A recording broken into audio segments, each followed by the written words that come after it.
This is the URT. You are the URT. We are the URT. Welcome to the URT. Big up. I hope you're having a lovely bank holiday start to a lovely bank holiday weekend in the UK. Big up to everybody around the world, sending love and light. I've been out in the sun, as you can see. We're out here. We're getting that melanin D. It's all about the melanin D. But yeah, people are actually around Manchester. People are a bit like, nah, we need it to rain because the grass needs it. You know what I mean? The water wells need it. It's not rained in Manchester since the 18th of April. Damn. So a lot of people are missing the rain, man. People are going crazy in money. Listen, I want it to rain as much as anybody else, but I need the sunshine to stay as well. Big up to Jamie Wayne. Big up to everybody, man. Listen, yeah, people are cowards, man. Big up. We've got a bit of a show coming up for you tonight. Tonight it's a show to name and shame the cowards, and also to show some of the footage of people shaking hands with people who are ruining this football club. The Bootlickers FC, Bootlickers Brand FC, Bootlickers FC. Here we go, here we go. Bootlickers FC. Here we go, here we go. Big up to the Bootlickers. Now, actually, don't big up to the Bootlickers. F the Bootlickers. F the Bootlickers. We need people who are going to stand up and tell the truth. We don't need bootlickers, and we don't need the sheep. Big up Alien Tenno. Big up the chat, man. Big up to Susie. Big up. Cheer us all up. Listen, yeah, I'm here to cheer you up because I'm here to call it out. We're calling it out. We're calling it out. We're calling it out. Glinios, get out, mate. Pathetic. Yes, big up to you, Susie. First of all, I hope you have having a lovely start to your weekend, bank holiday weekend, if those of you in the UK. Sending love, like I said, to everybody. Big up to he says, so down about our club sinking. It's Gary Neville is a clown. Yeah, he's the biggest clown of them all. But that's what I'm talking about. He sees the bootlicking for money. Bootlicking for that money. Money, money, money, money. Bootlickers for money. But yeah, tonight we're going to be calling it. I'm going to cheer you up, Susie, because there's one guy who's not a bootlicker. There's one guy who's not a bootlicker. I've done a show about him on this channel. I've done a video, and some people have watched it, some people haven't. Maybe they can go and check the video out. But there's one guy who used to flick his colours up that is not a bootlicker. But the rest of them are all bootlickers. So we'll get into it, people. But yeah, we're going to call out the ex-players. Why? We're going to explain why they are the problem. The fan base bootlicking is the problem. The fan base, some of them being sheep, is the problem. The players we have on the football pitch is the problem. Amarim is the problem. But the biggest problem in this football club is Ineos and Glazers. It's Ineos and Glazers. The biggest problem at this football club is Ineos and the Glazers. Right? So tonight, we're going to focus on so-called legends. You are a legend when you play for Manchester United, mate. You're no longer a legend to me because you're a coward, or you are a paid-up member of Brand FC. You see? That's where we're at. You're either a coward or you're a paid-up member of Coward FC. But big up to everybody. Welcome. Please smash that like on the video. Subscribe to the channel if you're not already subscribed. Big up, man. Big up, Marcus. Our channel shadow banned. We don't give a damn, though. We only reached 13K the other day. We should be on 20K. But we don't give a damn because we're shadow banned. And so be it. We grow slower and smaller. And we're here. At least we've got a little bit of a corner before they shut this channel down. We've got a little bit of a corner for us to be able to talk openly. And it is the therapy channel. And then when you have the therapy channel, everything gets exposed. As we further expose this club and all of the things surrounding this club and all of the so-called stakeholders, which is the legends are part of the stakeholders for the status quo. One of them has completely sold out. Completely sold out. And I've done 2 videos on this channel about him, and that's Gary Neville. And I promise you, if I see him around Manchester, I'll tell it to his face. I'll be telling it to his face. And I promise you, I'll whip up a camera and I'll tell it to his face. Say, Gary, What are you doing? How could you claim to be Manchester United fan and be part of some project with Glazer and Ineos? What are you doing? Anyway, so that's coming up, people. That's the show tonight. How are we feeling? Are we all right? What are we up to, people? What are we up to? Are we having it or what? Because, yeah, sunny, manny. But apparently from tonight, midnight in Manchester, it's going to be raining. So, yeah, we're back to life, back to reality when it comes to the rain. The next ideal step for this club is to get relegation. You're 100%. That's why, deep down, aspect of me is glad we didn't win on Thursday. I just feel for the fans who went into debt, go and watch that pile of shite. Went all the way to Bilbao to watch that pile of shite. But low-key, I'm glad we didn't win because it would have papered over the cracks. And this club and the Glazers' mismanagement, misconduct, and Ineos now mismanagement and cluelessness cannot paper any more fucking cracks. It cannot paper any more over any more cracks. It cannot do it. So, that's why we're here tonight. That's why we're here tonight, people. That's why we're here tonight. Big up to all of you lot. So tonight, we're calling out the so-called legends who are now pundits. We're calling them out. Roy Keane, the other night, taking the piss out of us, laughing his head off, saying, I'm a Tottenham fan now. Piss off, fucking Roy Keane. You were a legend when you played football for Manchester United. Now you just chat fucking shit. Gary Neville being the number one bootlicker, who's now gone into business and waiting for those exclusive apartments to be part of that deal of Regeneration Manchester. He is part of it. He is there. Paul Scholes, I've seen Paul Scholes shaking hands with fucking Avram Glazer, and you call yourself a fan and a legend of this fucking football club. Shame on you, you piece of shit. I would have ignored him. I'm going to show that video. Rio Ferdinand, Mr. Brand himself. He don't even fucking support Manchester United. He's a West Ham kid. So how the fuck does he support Manchester United? Explain that to me. Because he pays. It pays to be a United fan. He's a fucking pretender. It's all about money. It's all about money. All of them are getting called up tonight. Keane is a coward. Yes, he is. Keane is a coward. Yes, he is. Keane, let it slip. You know when the Super League was about, we saw the veil dropped and we saw the actual real Roy Keane, who was the legend of the football club, who actually said, nah, the United fans are right. He didn't disagree with the fans. He didn't disagree with the fans there and then. He didn't disagree with the fans. Jarvis, pick up. If you're free, jump on. If you're not, no problem. But it is where it is, people. It is what it is. We are where we are.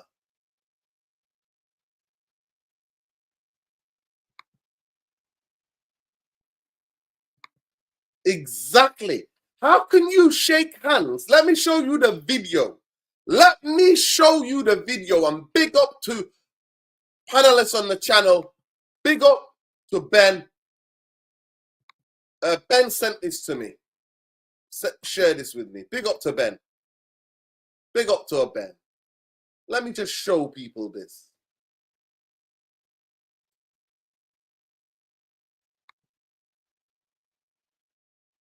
Show people this. Let me share it with you.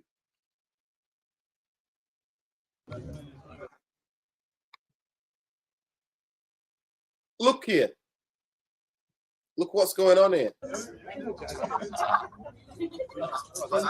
Yeah, saying hello to Fergie. Yeah, I don't mind that.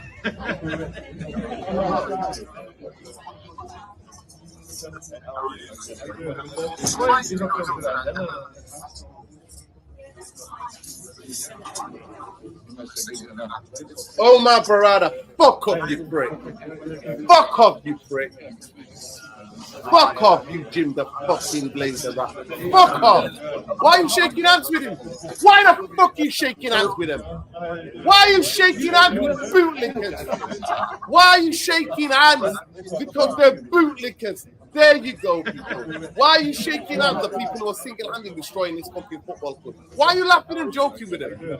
Why are you laughing and fucking joking with them? Why? Why are you laughing and joking with them? Why are you laughing and joking with them? Why are you doing that? Why are you doing that?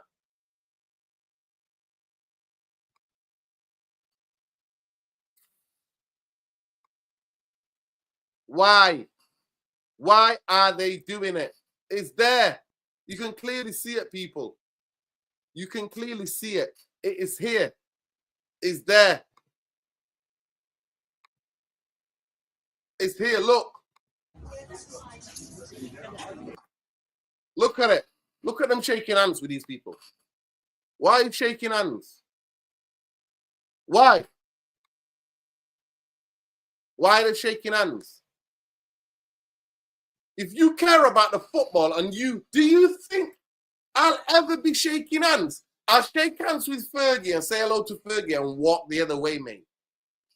I have no problem them shaking hands or hugging Fergie.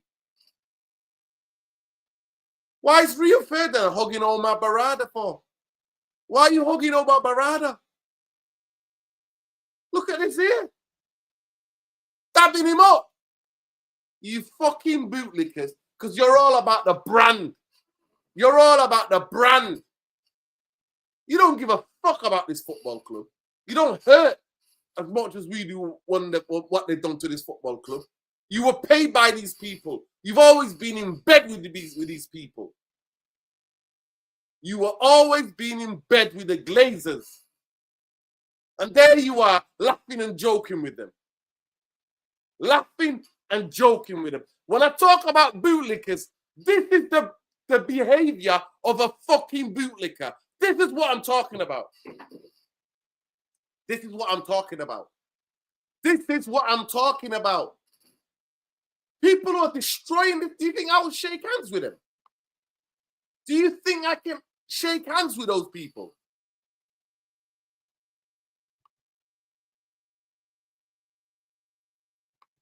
Do you think I could ever shake hands with Avram Glazer after what they've done? Taking last 20 years, 2 billion, 1 billion down payment on the debts. That's still there. 700 million still there. 1 billion wasted on fucking players. 1.5 billion wasted on players. And we're still £1 billion in debt. That's 3 fucking billion. Talk to me, people. Talk to me. Tell me I'm wrong. Tell me I am wrong. What is this? That's why they're part of the problem. Because they're all part of the brand FC. Cowards or bootlicking or brand. I don't know which one's worse. Coward? Let's talk about this. Let's put this on the poll. What is worse? What is worse, people? I want it on the poll, but smash the likes on the video.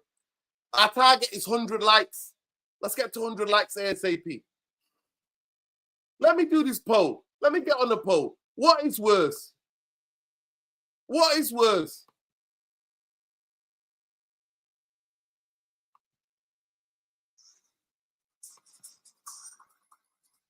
What is worse, people? Let's do the poll.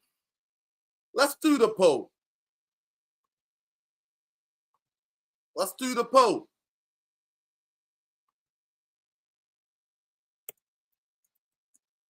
What is worse?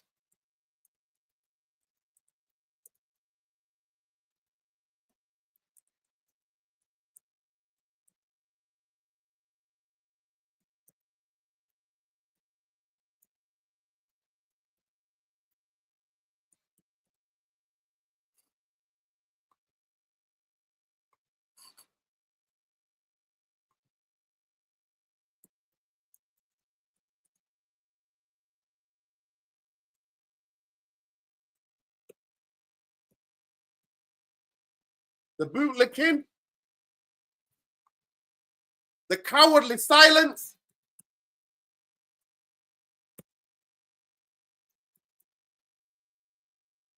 Or what was that? Bootlicking, cowardly silence, or being part of the brand? Being on the payroll?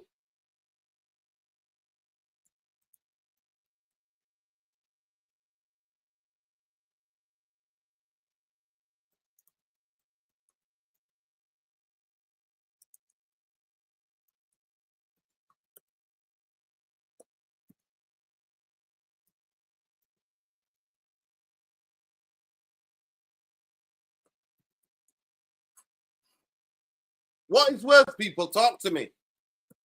Vote. Get your votes in now. What is worse when it comes to so-called club legends? The bootlicking, the cowardly silence, or being on the Glazer pay, Ineos pay, being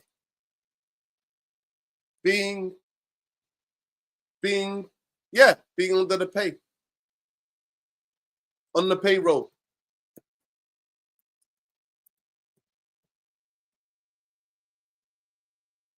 Payroll. Vote, people, vote.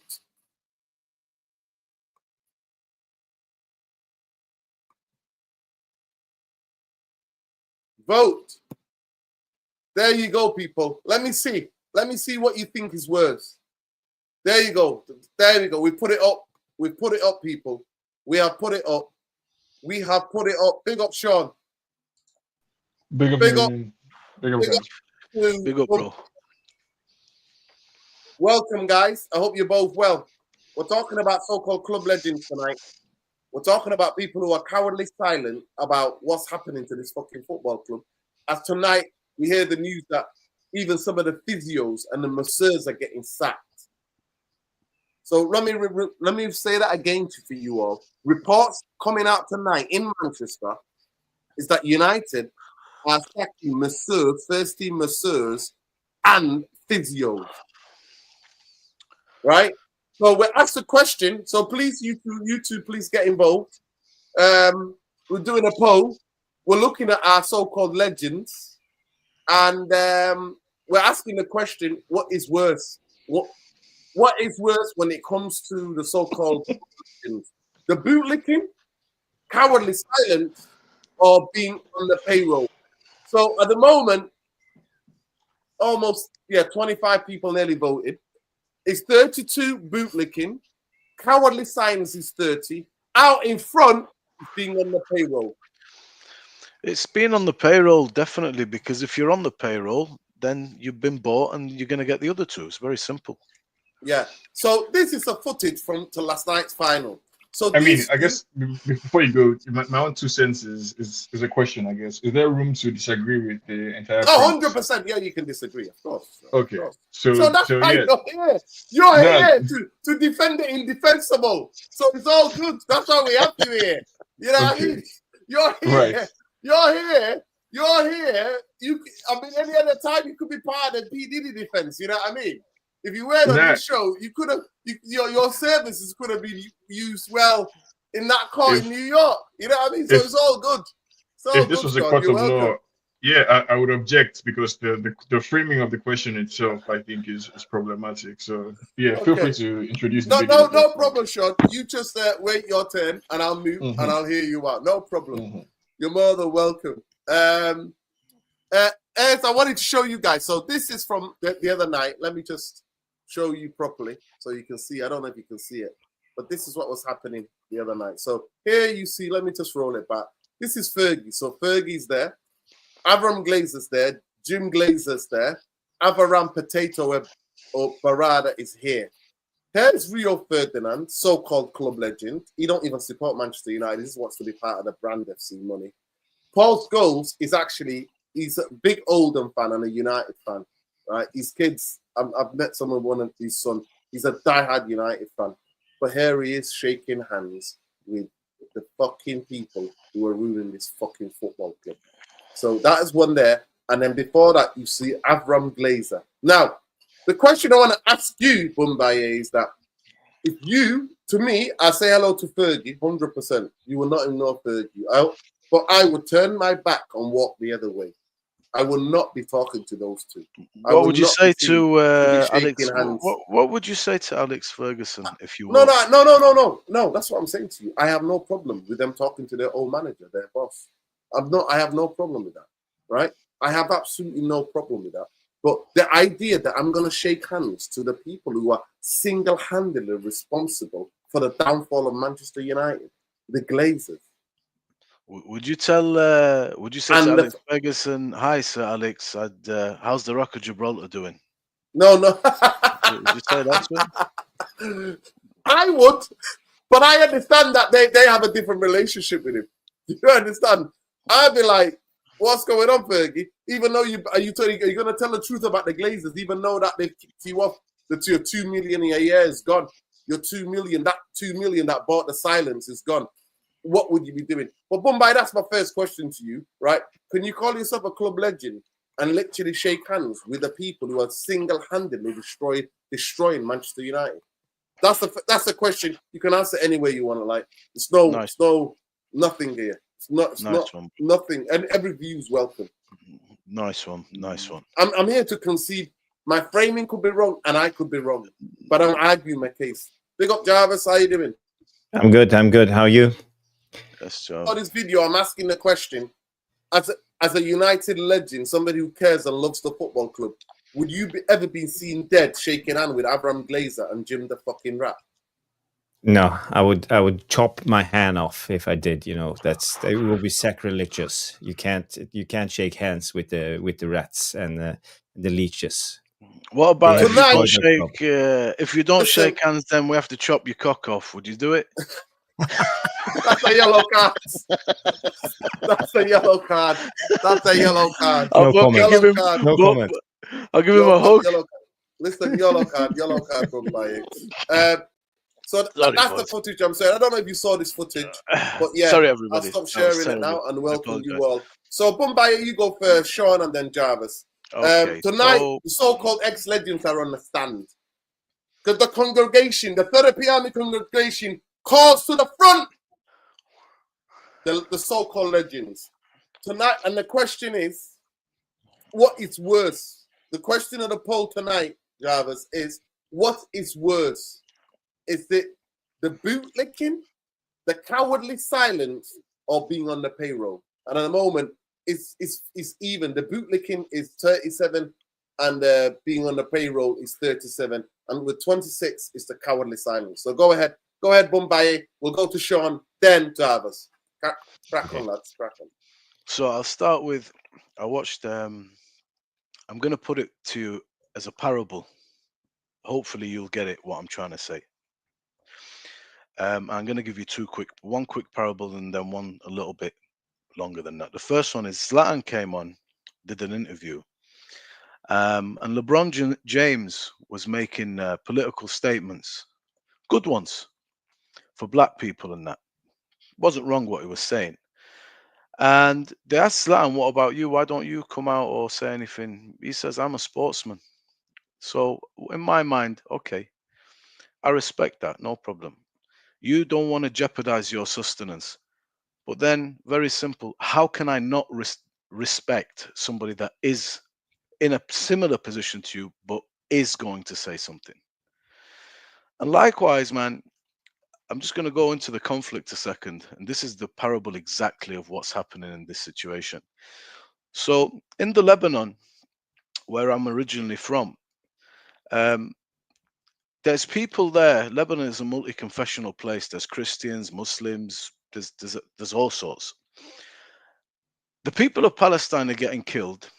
So the southern Lebanese people, you might know them as the resistance. They, when it kicked off on the 7th, on the 8th, they were in there straight away, helping the Palestinians immediately. Because when they look at the Palestinians, they see themselves. But what the problem is there, this is not just this is a multi-confessional country. So a lot of Lebanon came out and said, why are you taking us to war? We're happy, we're tired, and we are okay with living under prescribed freedom. Prescribed freedom means America tells you these are the parameters and this is freedom. So you can have your nightclubs, you can have your, whatever you want, it's all there. Just don't come near the seat of power and know your place, and don't point anything in the direction of Israel. This is off limits. What you're talking about is basically except being bootlicking. So you're describing the bootlicking. Let me finish it, bro. So I'm here in a privileged position. I've got a tap with water. I've got food in the fridge more than I need. I have everything more than I need. I'm blessed, thank God. So I say, okay, I respect that. You're prepared to live that way. no worries. But I have to completely bow to those people that would rather die and risk it all than not be told what to do and live under any foreign dictate. And this is the difference. This is why Gary Lineker is a bad man. This is why I salute Gary Lineker. He deserves a salute. He walked away from the BBC. He walked away from, he's the highest paid guy there. He's been talking about Palestine for days, for years, and taking flack. But they couldn't just fire him. He's not just anybody. He's a somebody. He is the face of Match of the Day. Me, I don't watch Match of the Day no more. I'm done. I'm not interested in Match of the Day. That's out now. I don't watch that no more. This is what you're seeing there. Rio Ferdinand, all these guys, what they did as footballers, great. What they are as human beings, you can decide. I can't tell you to jeopardize Live with Five or Paul Scholes, BT Sports, or Alex Ferguson, whatever. Football. But what are you as a man? What are you as a human being? So this, everybody can make what they want of it. I respect somebody. I might be a Rio Ferdinand. I'm not here to look at them and say, I might have done what Rio done there. Maybe I'm terrified. Like you said yesterday, I'm terrified of going to jail and I'm just one guy. But looking at it from here, you know, Alex Ferguson's Rock of Gibraltar episode is the reason why the Glazers are in this club. I know it's an inconvenient truth. A lot of you might not want to hear that. That is the truth, though. Magnier and McManus. Just say Boombai, just a little bit of correction. It's one of the factors. It's not the only factor. I've done the research. Trust me. I'm not defending Fergie here. It's one of the factors. But one of the biggest factors is United being floated on the New York Stock Exchange. Bro. So on the London, it was on the London Stock Exchange. Once you float a company, you're always open to a takeover. But go ahead. Do you know, when he had stud right issues about the Rock of Gibraltar, I've just listened to a 39-minute interview with the guy that wrote the book about the Glazers. Yeah. When he had the issue with the horse, he took them to court and that was thrown out. And they then, the fans of United, were threatening to go to Cheltenham, which is the holy grail of our former owners, the Irish owners. So they thought, you know what, we're selling it. They sold their shares to the Glazers. Everything was hunky-dory before that.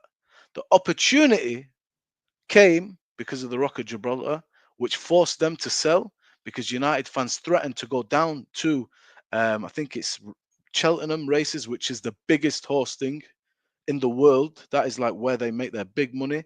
They thought, you know what, this is more headache than it's worth. And these guys are not millionaires. These are billionaires. In the billions, they have money. They're part of the billionaires club from that time. Old money. So that's one. And bro, you know, these legends and that, they're still getting a decent living. So if they don't shake hands, if they don't do what needs to be done, then they don't get access. And this is why I'll finish with channels like this and independent journalism are very, very, very important for you guys in the chat, for the viewer that wants real, uncensored content that is not knave to its master. These guys have to be careful what they say. These guys have to be careful how they assess. They have a framework which they have to work within, and they cannot breach that. Otherwise, they jeopardize their position. I don't have that problem. You don't have that problem. Maybe if somebody says to me, Bummaye, here's here's a couple of $100 G's a year, no more this, no more that. You never know. I'd tell them to fuck off. I know what I'm like. I mean, I can't. Yeah, bro. It's not even a couple of $100 G's. You'll do it for a fucking kebab. You'll sell me out for a kebab. So I know that I would not do that. You'll sell me out for a fucking nice fucking meal. But if you're offering maybe a million, considerations start coming in. No, but I'm giving you the reality here. So I don't hate them and look at them and whatever. They're fucking bootlickers, man. Bro, they are bootlickers, and they have to sign them checks to I'll not spit on the boots jeopardize and they can lick it, man. their livelihoods. That's my take on Nah, it. it's not about their livelihood. The TV companies are not fucking connected to the fucking Glazers or whatever. They should tell the Access, fucking access, truth. bro. Access. Stop them. You want access. Listen, let me say something to you. It's not Mumbai, it's not access. TV companies give every Premier League team money. Yeah. And they have to, by fucking contractual law, they have to do the interviews. They have to do the interviews. But yeah, players getting access to the coach and going to the training ground. Yeah, Inside, I can understand that. Can't do that. So Rio, basically, no more Amarim access for you. No more of our player access for you. You're out. You're criticizing me. You're criticizing the Glazers. Nah, I won't do that job. Do you think I would ever do that job? No, I can't be honest. That's what I talk about when I mean access, not ex-players. You can interview Kevin Prince Boateng and that, but if you want access to our employees, you don't have any. You jeopardize that. So it's a choice. It's a difficult choice, and there are some guys that are just made of bulletproof principle. They're very few. They're rare in this world. Then there's the fair weather crew like these guys. All right, Bumbaye, cool. Go ahead, Sean. Big up. That was a very comprehensive answer. Yeah, it's a comprehensive answer, similar sentiment to what you expressed, Nuruddin. But I think, you guys are making some fundamental categorical errors, right? And I'll start with an example from the conflict, but from a different angle. So whenever Piers Morgan starts his interviews with, pro-Palestinian people by asking, do you condemn Hamas? I think we all rightly recognize that as a bad faith question, because of how loaded it is and how many presumptions basically it's making. So when I look at Rio Ferdinand or Gary Neville or any of these people, and you present to me as explanations for their behavior, the only options available are bootlicking. I forget the other two that you mentioned. It's cowardly or under the payroll. Yeah, cowardly or under the payroll. My answer is none of the above, right? Because I can think of far more benign explanations for why they behave the way they behave than something that fits perfectly into my own ideological framework, right? So when I look at Rio or Gary Neville, I think the first question, you have to ask yourself about why the person, if you're interrogating your POV, it's a mistake to assume that this person shares my sentiment about Ineos or the Glazers, and the only reason why they are not taking the same actions that I would take is because they must be on the payroll, a bootlicker, or a coward. Have you asked yourself, what if they just don't share your own opinion of the Glazers, right? What if they don't share your animosity towards Ineos or towards the Glazers?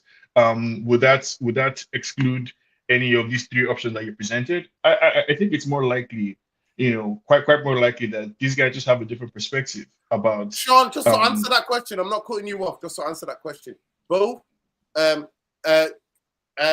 Scholes has said he prefers the owners of Tottenham to the Glazers, and Rio Ferdinand was trolling the fan base, saying we're finally getting rid of them and we're gonna get Qatar. We're gonna get Qatar. In his announcement, he was trolling the fans in the summer of a year and a half ago. So I'm just letting you know, they both know who the problem is. They both said who the problem is, by the way. But carry on. Yeah, so I think, when two people can hear the same information and it gets filtered through our own lens, individual lens. So I've heard Gary Neville, Rio Ferdinand, Paul Scholes. I've heard them criticize not only the players, but criticize various managers, criticize the way the club is run. So the fact that they don't use the same type of strong language that you or I or Bumaye might use, I don't think that means they are bootlickers, cowards, or on the payroll. I think these are people with different perspectives on what's going on in the club, the root cause of the issue, than you or I do, or that you do, to be precise. And that doesn't mean that the only explanation for their behavior is one of those three. So yeah, I don't see it that way. I think Rio Ferdinand and to respond to Bumaye's last comment about access, even on this channel, right? I don't think we need to make a conspiracy out of what is common etiquette, right? It's a simple fact that if you have relationships with people, you'll be nicer to them. That's just the way it is, right? So, we're all on this channel, and despite the vigorous back and forth that we have, out of courtesy and respect, it stays civil, partly because we want to keep the venture going and you want to keep coming back. So it's not a conspiracy that Rio Ferdinand chooses his words carefully when he's talking about players. There's nothing wrong there, like, right? So if you're disappointed that Rio Ferdinand isn't shunning Sir Jim, or isn't, pointing the finger at him and swearing at him, the first question you should ask yourself is, does Rio Ferdinand share my opinion of Ineos? And the answer is no, right? So, and if that's the case, then there's no need to make anything further out of it. I think these ex-players are fans like us. I think they are just as disappointed, just as sad, just as demoralized as the fans that on this panel or in the chat. I think they've gone through the roller coaster like all of us over the last 10 years, and they wish the club was in a better place. I just think they represent and they reflect the same diversity of opinion from the fan base that you see all around, and we don't need to make enemies out of them.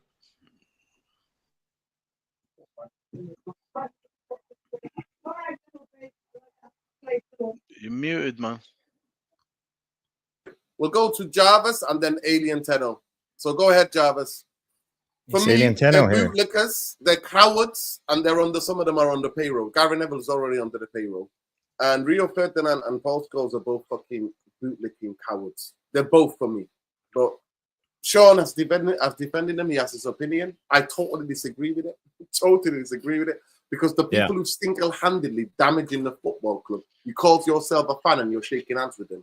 I'm sorry. Nah. Go ahead. Yeah, guys. Looking at those pictures, the bootlickers is shaking the Glazers' hands, and it's a kind of a slap in the face of all of us, the fans, because it's us, it's we who are hurting now because of all of them, And let's not forget, it's us as fans. We made Scholes, we made Rio to who they are, and without us, isn't there nothing? Because without fans, there would be no money, no fame, no legendary status. And they have clearly forgotten their, the roots, where they came from because of us. And they stand there like grinding, shaking their hands at the very people, the guys who suck the soul out of our club. And it says everything about them. It's like, the 7 deadly sins. Betrayal, that's one of the worst. That's one of the worst. And it's a handshake. If you respect a man, you shake his hand. So ask yourself, respect for what? Greed? Theft? Lies? Turning Man United into a cash machine? It's not only disappointing, it's disgusting how they shake the hands with the owners. And it's a problem, and we've been fighting against this for years. And the worst part is they know exactly what they are doing. Scholes, Rio, all of them. I wonder if they know the cameras there, guys. No, they do. Obviously, no. They do. The only reason I'd asked that question is, this is obviously wonderful to whitewash and legitimize Ratcliffe, and because these are like the working class boys that we grew up with. If you interpret it that way, it's wow, shit. No, don't look good. You know what I mean? Yeah. Go ahead, Pete. Big up, Your point of view. Big up to Ben, by the way. Ben sent me this link. Ben found the link. Big up, Ben. I'll get your view in a minute, Ben. Go ahead, Pete. Big up, Dina. Big up, Bombay. Hey, Sean, Jarvis, Ben. Brother. Big up. Big up. You know what, guys? My thoughts about Fergie, don't you? You know my thoughts. He is the biggest snake in the pit. Seriously, he is the biggest snake in the pit. The enabler of our downfall. That's the paradox of that guy. He took us to a night and enabled us to go down to the below. When you see Paul Scholes there, that little ginger fucking cunt, and I say it now, that cunt never had a word to say when he was playing football. Now he non-stops fucking jaw flapping. You understand, Dino? Non-stop jaw flapping. You know what, Scholes? Fuck off, mate. Fuck off. Great footballer, wanker fucking human. Go. And him, Rio. Fuck him and all. And Sir Jim Rat, look at him.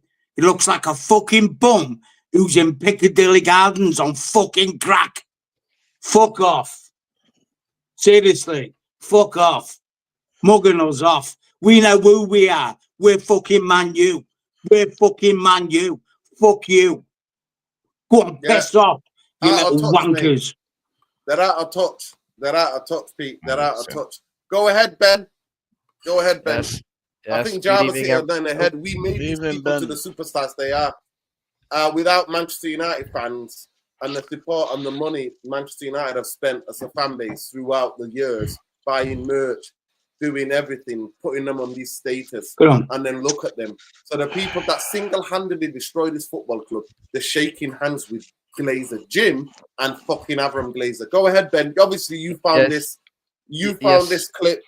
How did it make you feel? Genuinely, how did you physically feel? Did you feel anything? Are you not bothered? Like Sean's not bothered. I respect his point of view, but as a United fan, I'm disgusted watching this bullshit. And I think they're bootlickers and they're fucking cowards. I'll tell you, we're going to talk about one person who's not a coward, who's a legend of this fucking football club, a true fucking legend of this football club. But go ahead, Ben. Give me your 2 cents. Yes, first things first. Good evening, everyone. Good evening to the Fairbury Army. Apologies, I'm late. I'm only just back there. We had a local, now it was only a small local town Palestine protest. We're obviously chatting, Free Palestine, fuck Zionism, all across West Belfast. And lots of people showed up. Obviously, I wish we could have had more, but obviously people have. Have a life outside of. It's a Friday night as well. It's a Friday night too. It's a Friday night. Start of the bank holiday. Start of the bank holiday, lad. Literally, I like Ben Moore every week. That sounds fucking wrong, Bombay. That mate. That can't be no more right, man. We're miles away. Miles away. Loving it. Big up. You might drop these draws for you one of these days, Ben. Don't worry. Hey, don't worry, lad. Go ahead. First things first. Good evening, everyone. Before I hit on this video, I just want to give a big shout out to Nuruddin, that flag behind him, obviously Free Palestine. And I also want to give a big shout out to Nuruddin as well I watched the Mandem talk on Wednesday, and I think Nuruddin was how he spoke to the rest of the panel and to the rest of the chat, was absolutely phenomenal, because he got into everyone. Like, there were 6K people pick up the side each and every time. There were 6K people watching that Mandem talk, and Nuruddin was absolutely spot on about the bigger picture. There's people talking about Liverpool, recruitment and all that stuff. It's all about Amram and stuff. Like, it should always be down to the fucking vultures. The vultures are the biggest issue at this football club, and we will never be back until these cunts go. But anyways, that's that. On to this. I sent you this, Nuruddin. I was absolutely gobsmacked. And this, I love Paul Scholes. I absolutely love the man. But this is a guy who said that Maguire is better than fucking Dillett. See Paul Scholes now as a person. Shame on you, mate. Shame on you. Speaking to that wee fruit bag beside Sir Alex to his left. He looks like he's fucking dying. Avram Glazer, he actually looks like he's fucking dying. He doesn't even want to be there. He just looks so fucking awkward behind Sir Alex. Sir Alex being as he is, a gentleman, he wants to meet obviously all his players. And then Rio I actually blame Rio more than actually Avram himself, because Rio actually makes eye contact with him. If you want to be respectful to the fan base and to the United. Just to United in general. If you dislike someone so much like Avram Glazer and the Glazer family, you don't make eye contact with them. Keep eye contact with the likes of Sir Alex. Yeah, obviously he might love Sir Jim. Regardless, he's a local manny lad, as they say. But why did he get eye contact with Avram? It just doesn't make any sense. And I know obviously a lot of people say, look, everyone shakes hands, regardless, it's formal thing, but no. If I seen someone in school or in college or in university that I didn't like, I wouldn't be going over there shaking his hand. I'd be like saying, no. I wouldn't even be making eye contact with him. So do you know what? See these two fuck dogs here, Rio but and what if Paul. what if Yeah. No, what if no, no. Let Rio me and finish. Paul Let me Scholes finish. don't feel the same way? No, let me finish. Let me finish. Big up, Sean. It's exposed them even more. And do you know what? Roy Keane as well, man. Like I love Roy Keane so much, but he exposed himself 2 or 3 years ago when Roy Keane was doing some I think it was an advertisement sponsorship for Man United. I think it was when Ronaldo got announced. Yeah, yeah. So he's exposed himself too. So it doesn't surprise me that these ex-players like have done this. It doesn't surprise me. We've known this for years, guys. And the chat, we've known Money these talks, for years. boys. Yeah, facts. Guys, whatever inheritance you guys think you're entitled to as United fans, right? That allows you to speak this way. The people who actually bled and sweat for that inheritance, the players, Can I have just say double this, boys, rights. quick? Can I just say this? No, one You second, see these please let ex-players him speak. Let him shaking speak, just let him hands speak. with Sir Alex Ferguson, yeah. These fuckers were condemning Sir Rat, yeah, stopping the payments for ex-Man United players to get a Facts. funeral, yeah, and the fucking there with them. Remember Yeah. this. Facts. There it is. Believe And they these. just I sacked always say 200 this. people tonight. Believe these. Yeah. There you go. So Go ahead, I Sean. mean, so no, I was gonna say, like, I don't think it's impossible to criticize somebody for cutting payments, to people who deserve more and shaking their hand if you see them the next day. I don't think those things are mutually exclusive. I think it's important to point out that, like, not everyone shares the, for lack of a better term, vitriol that many people feel towards Ineos. So I don't know, to fault them for not being as angry as you are, first of all, is a mistake. To go back to the point I was trying to make earlier, like, where do people come off? Whatever inheritance you think you have as a United fan was given to you with the blood and sweat of Rio Ferdinand and Paul Scholes and Ryan Giggs and Roy Keane and these people, right? The pride that you feel as a United fan is on the back of these guys. So whatever entitlement you have, they have as well, to stand on their ground and for their own opinion, essentially. And so if these people, I think it makes sense to me that Rio Ferdinand would look at this team and think, you know what, these players can do more. I think it makes sense, and you hear that from Paul Scholes as well. You hear that from the players. It makes sense for them to look at the situation and feel like, you know what, maybe the owners are bad, but the players can do more as well. And they end up in a position where it's okay for them to criticize the Glazers one day, and if they see Sir Jim, because they are, I think, polite, well-adjusted members of society, they are able to shake his hand, smile, and go back home, without causing the scandal. So the bottom line is, where do you guys come off, essentially thinking that you have more of a right to anything You know what, guys? than the players Sorry. who have given you the Can I just say this, guys? that Yeah. you deserve? Yeah, let's just say this. Here's an overview. Yeah. And I think it will happen. Personally, I do think it will happen. When Sheikh Yazim buys Man United and he sees this shit going on, these boys are fucked. They're gone. You will never see them on a Man United channel again. Because Wake up from the dream. Elenteno is never going to happen. Sheikh Yazim is an honourable man. Okay, these are gone. They're gone. Listen, have a disagreement, but carry on, Sean. Have you finished? Yeah, finished your assessment. That. No, yeah, just wake up from the dream, man. There's no Qatari savior coming to help us. There's nobody coming to buy out. Yeah, there is. For Manchester United.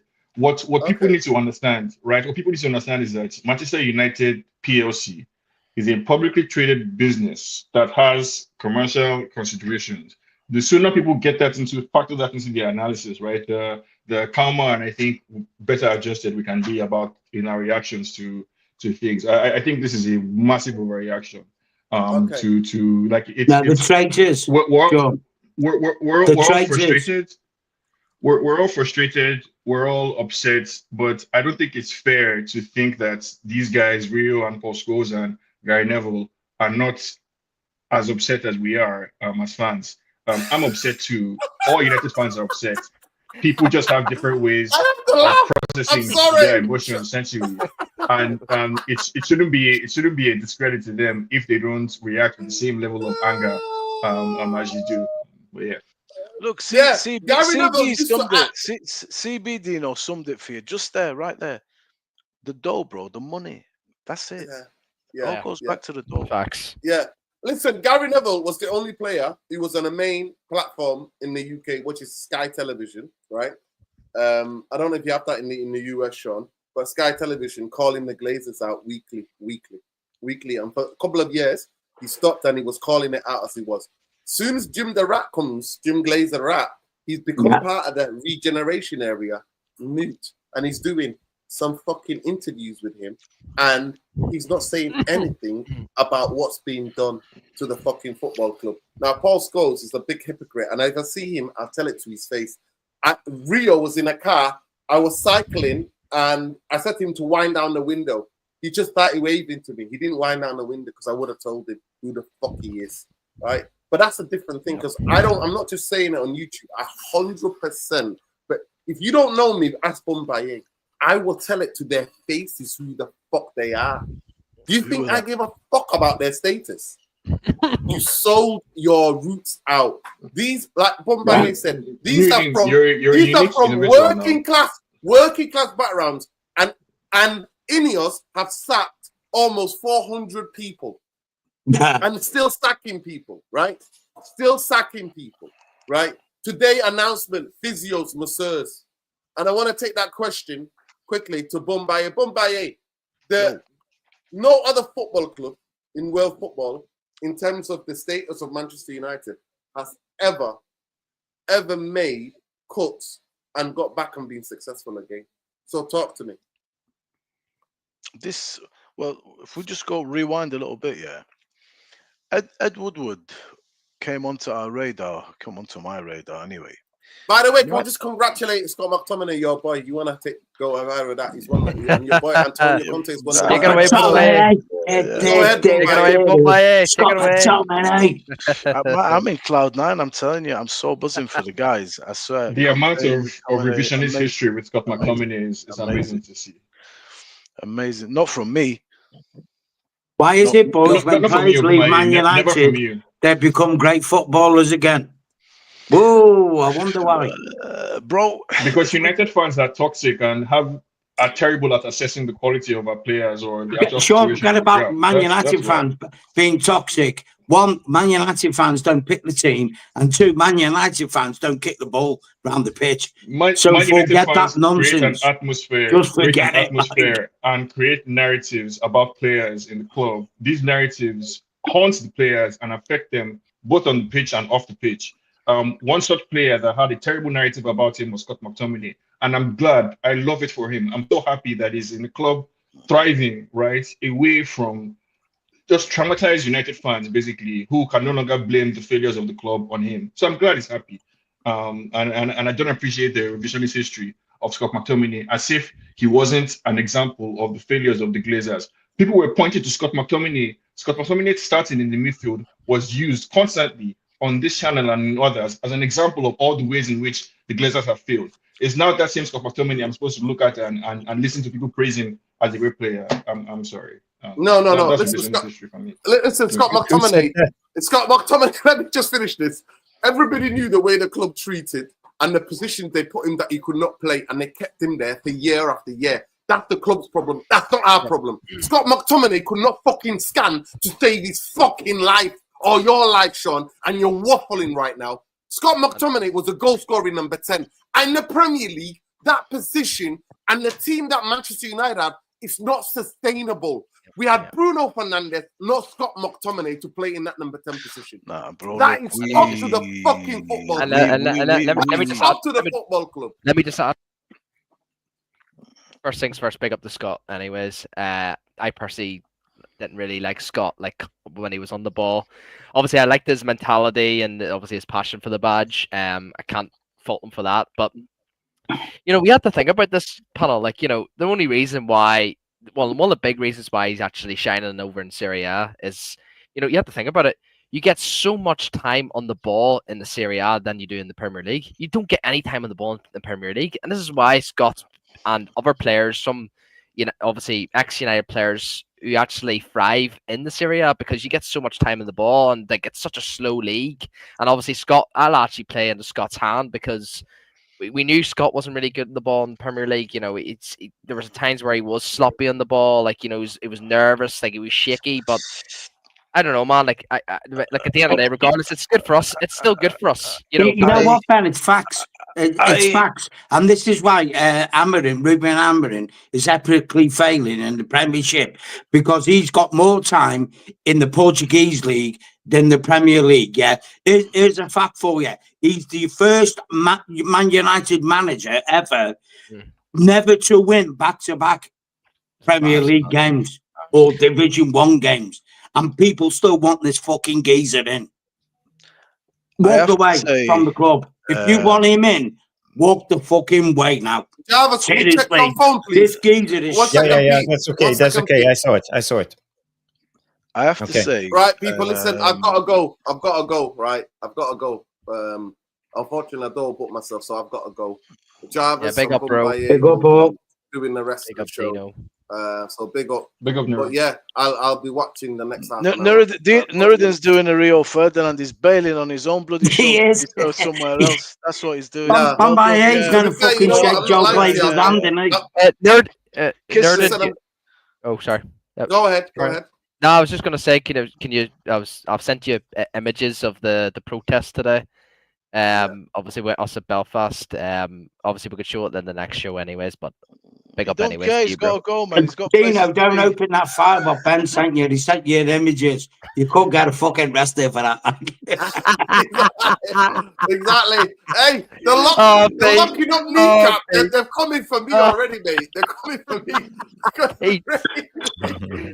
Don't open it, Dino. Don't open that file. I'm always going to the protest. Listen, Jarvis, the man who made the graphics design, is in charge. Make sure after the show you subscribe to his channel. He's 220 or 30 down. We need 1,000 subscribers to fully monetize. Go and do that. But people, I've got to go because I said 10 o'clock. I'm going to go some food for friends. I've not been well for about a week. I need some proper food, so I've got to go out. Love and light, people. I apologize. Big up, Paul. Looks like you guys want to carry on the conversation. Please don't feel like you have to, but carry on if you wish. Give my regards to Jim, bro. No problem. Yeah. No problem. Bye. Peace. But the players those players are bootlickers, and I firmly, totally, 100% million times disagree with what Sean's spouting. Sean wants to be the kind of CEO of Bootlicker FC. If you want to be, Sean, no problem. Congratulations. You are the representative of the Bootlickers on the show. We disagree now. No, big up. No surprise. Big up, love. Yeah. Big up, bro. Big up. Big up, bro. Peace, enjoy. So as I was saying, big up, Scott. Oh, absolutely. Scott McTominay.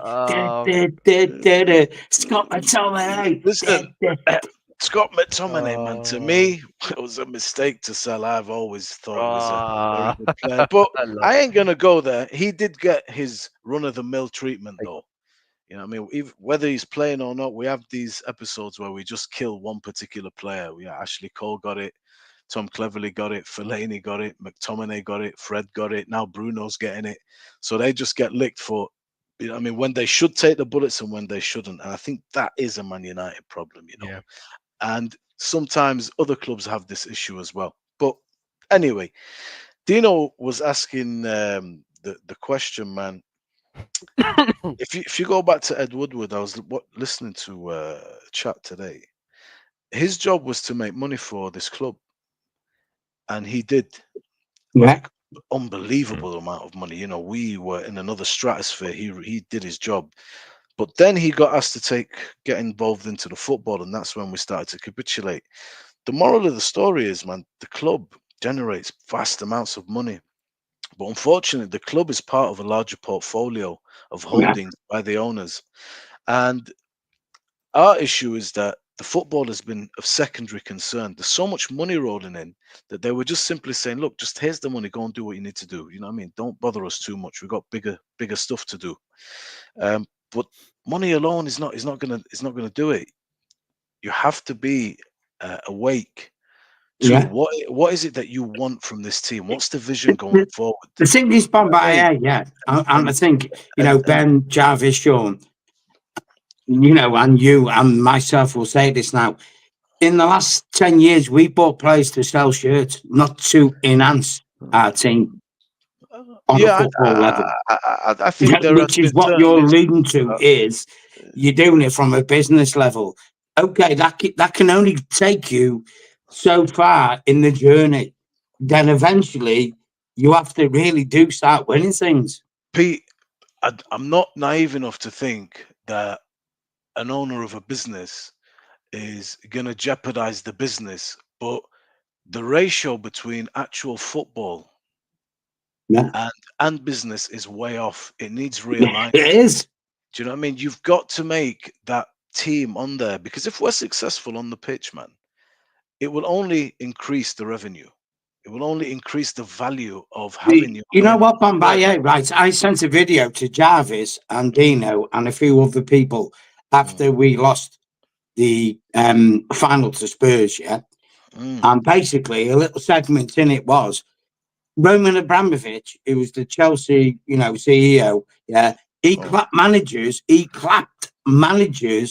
who won Champions League, because he thought, even though he won them, they weren't good enough.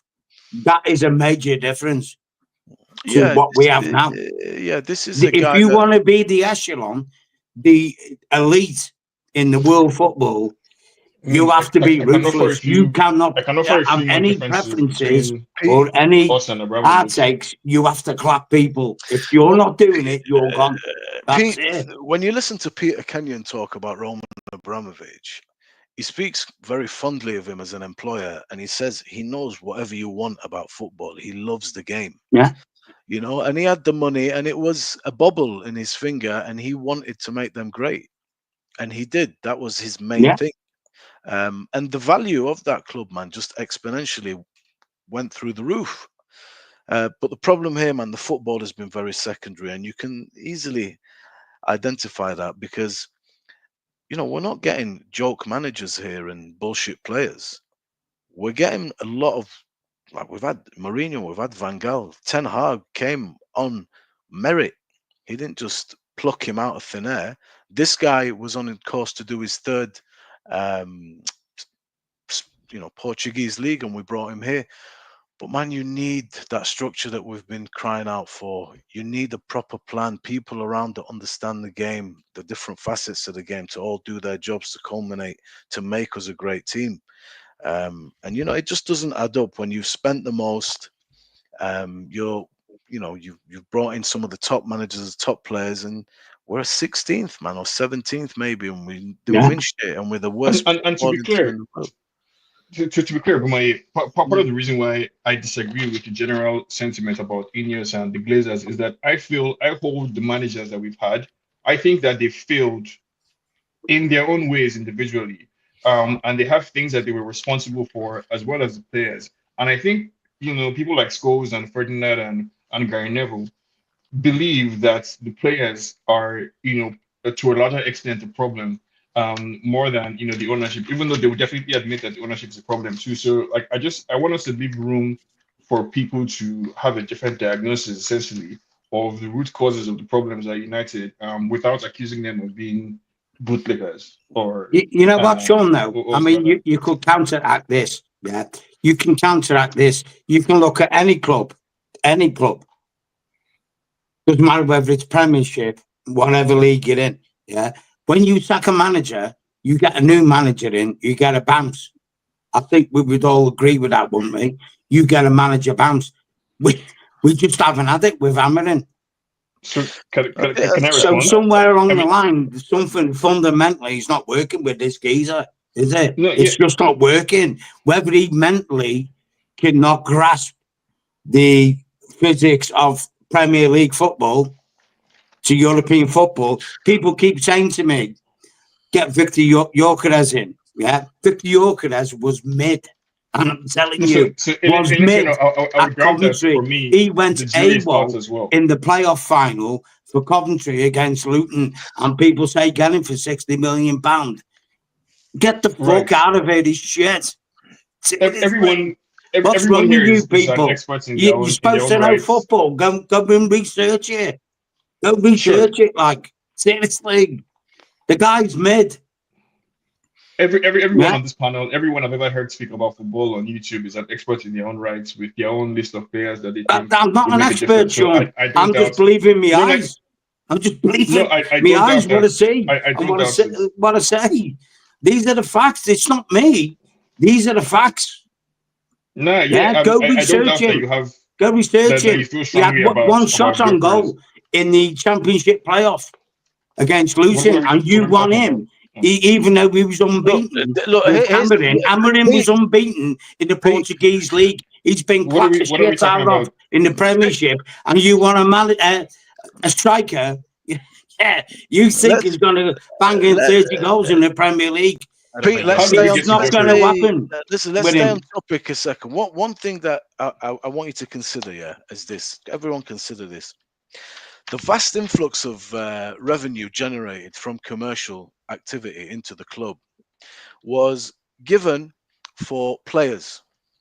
Yeah, was given in payouts to managers that didn't work, to bring managers in. When you buy a player, it's an asset that can appreciate, yeah, and you can sell it on, and you can sell it on, and you can cut your losses with it. You might make a profit, but don't forget it's amortization over a number of years of the contract. Yeah. So it's a slow process on the balance sheet. It's not an immediate one, depending on how the deal is structured. But the thing that is a little bit of an observation, call it, when you listen to Ronaldo speak, many people at that time thought, yeah, he's just chatting shit to cover his own back. But there has been no investment in the infrastructure that is real investment that will only depreciate. It can add value to the asset in the long term if you want to sell it. Yeah. But in the short term, there's been no upgrade in the facilities in the stadium. I mean, I used to listen to Nuruddin tell me it's leaking. I'm thinking, nah, he's over exaggerating, man. This is bullshit. And then I went to the stadium.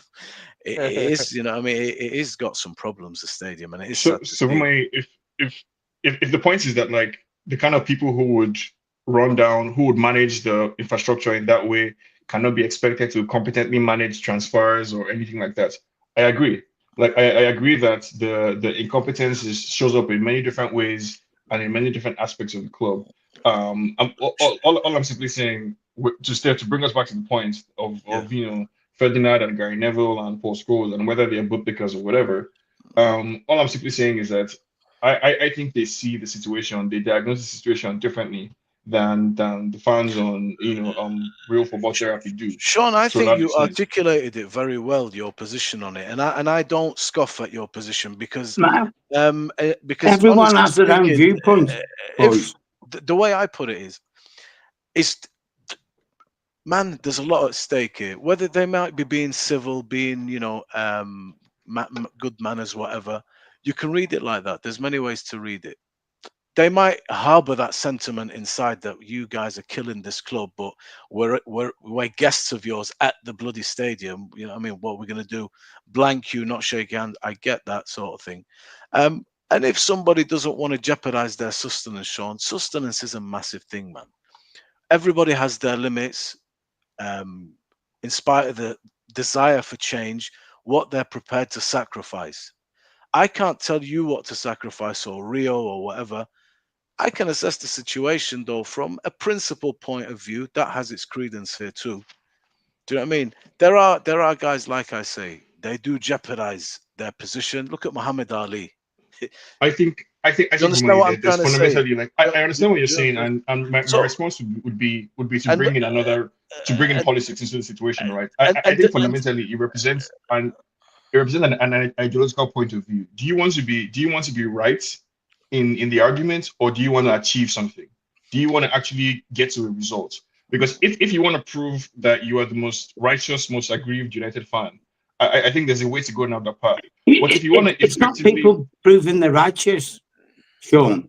It's not people proving they're righteous. Some people just cannot adhere to assimilate, take what is literally fact in front of them. No, they just for their own narrative, the reason why their own viewpoint, they just can't take what it actually is fact. What's going on? Ratcliffe has just put a chat on there saying McTominay Serie A Best Player Award. What does that tell you then? Everyone is there vilified Scott McTominay at Man United in the Premiership. He just won the Best Player Award in Serie A. So we shouldn't be buying anyone from Italian then football, should we? I mean, Seriously, yeah, if you look yeah. at that at face value, if Scott McTominay is the best player in Serie A and we've all ridiculed him at Man United, then we shouldn't be buying any player from Italian football. That's definitely one way to look at it. That's not how I look at it. No, the it reason is. why I'm making No, it it's about not. righteousness. It's not one way. It's the face value one way. That's how it is. No, They're the facts. It's not face value. It's a Look at the facts, mate. They're the facts. That's a very it's a very surface level way to analyze it. I think, Ellen, the last thing I want It's to not a selfish way to analyze it, Sean, mate. Surface. They're the facts. The guy has left Man United. He's been vilified at Man United. He's gone to Serie A football in Italy and won the Best Player Award of the season. They're the facts, mate. That's not me. So, they're the facts. So those are the facts. And what I'm saying is that your conclusion. So, do you want to buy a player from Italy then? I mean, Scott McTominay is the best player in Italy, do you want? And we didn't want him at Man U. Do you want to go down? Do you want to buy a player from Italy? No, you don't. Do you? That's don't. his surface. That's his surface level analysis. That is not even interesting to me. So I'm just going to skip past this. The point I was trying to make about righteousness, right, is that man. Okay, fair enough, mate. Answer his question. Answer what he's talking about. Okay. If I answer the question directly, right, that's just not true, England, because there's a long list of players who have come from Italy and have been successful.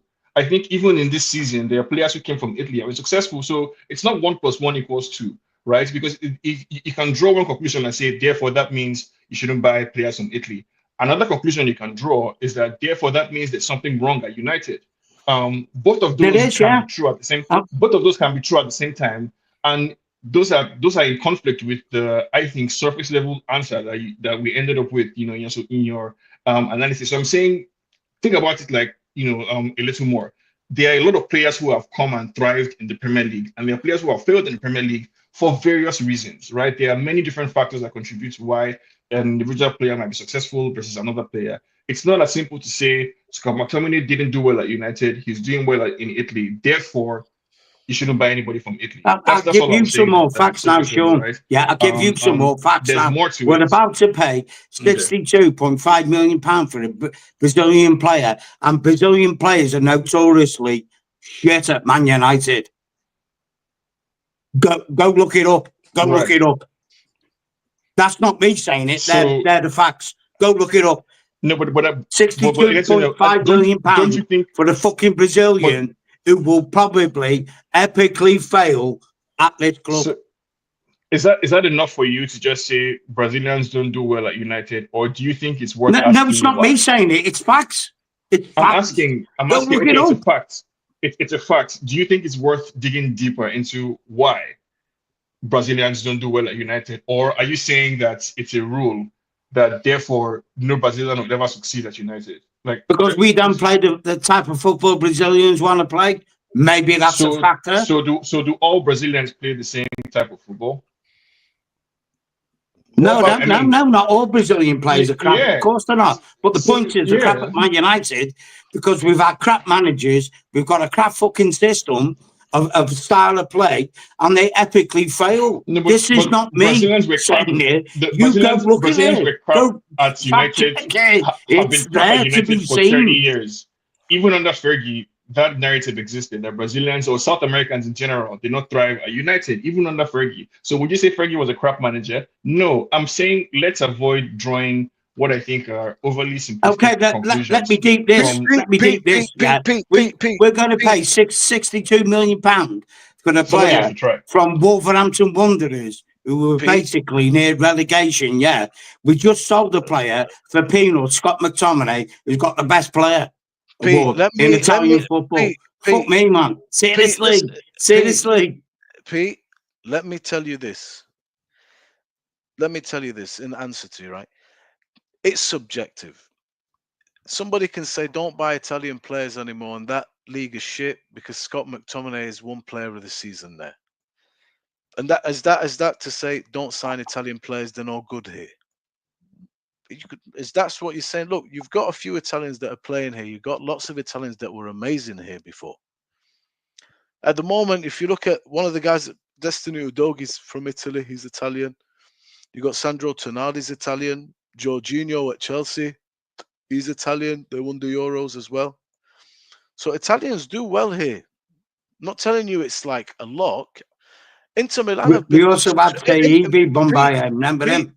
Pete, 2 Champions League finals in 3 years into Milan.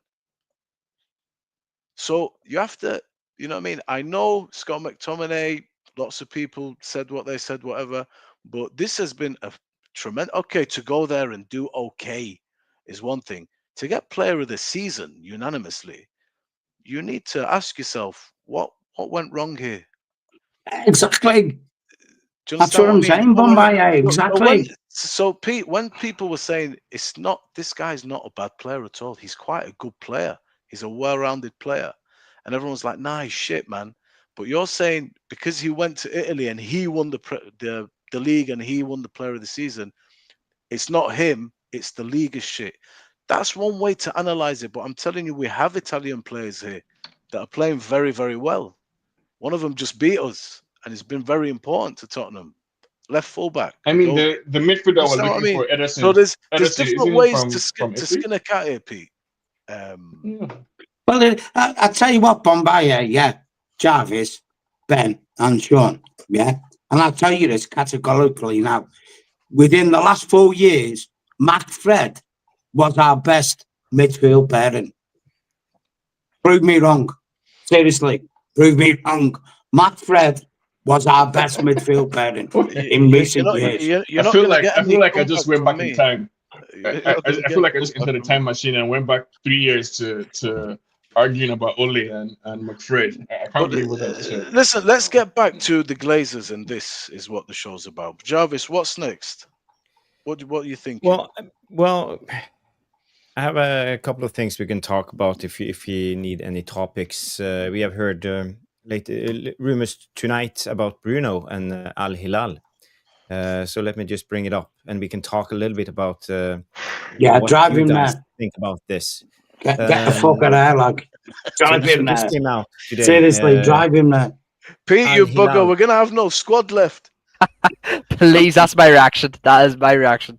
Okay, guys. Al Hilal are ready to offer Man United a transfer fee around 100 million if Bruno Fernandes accepts a 3-year contract worth about £700,000 a week. And with bonuses, we are talking about £65 million a season. But the catch I don't care what he's on, Jarvis. All I'm interested in is what we're going to get from fucking shipping his ass out.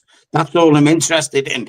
We spared Bolton for what, 60 odd million. He's 30 years old now. We can make 40 million on the deal. Fucking later, boy.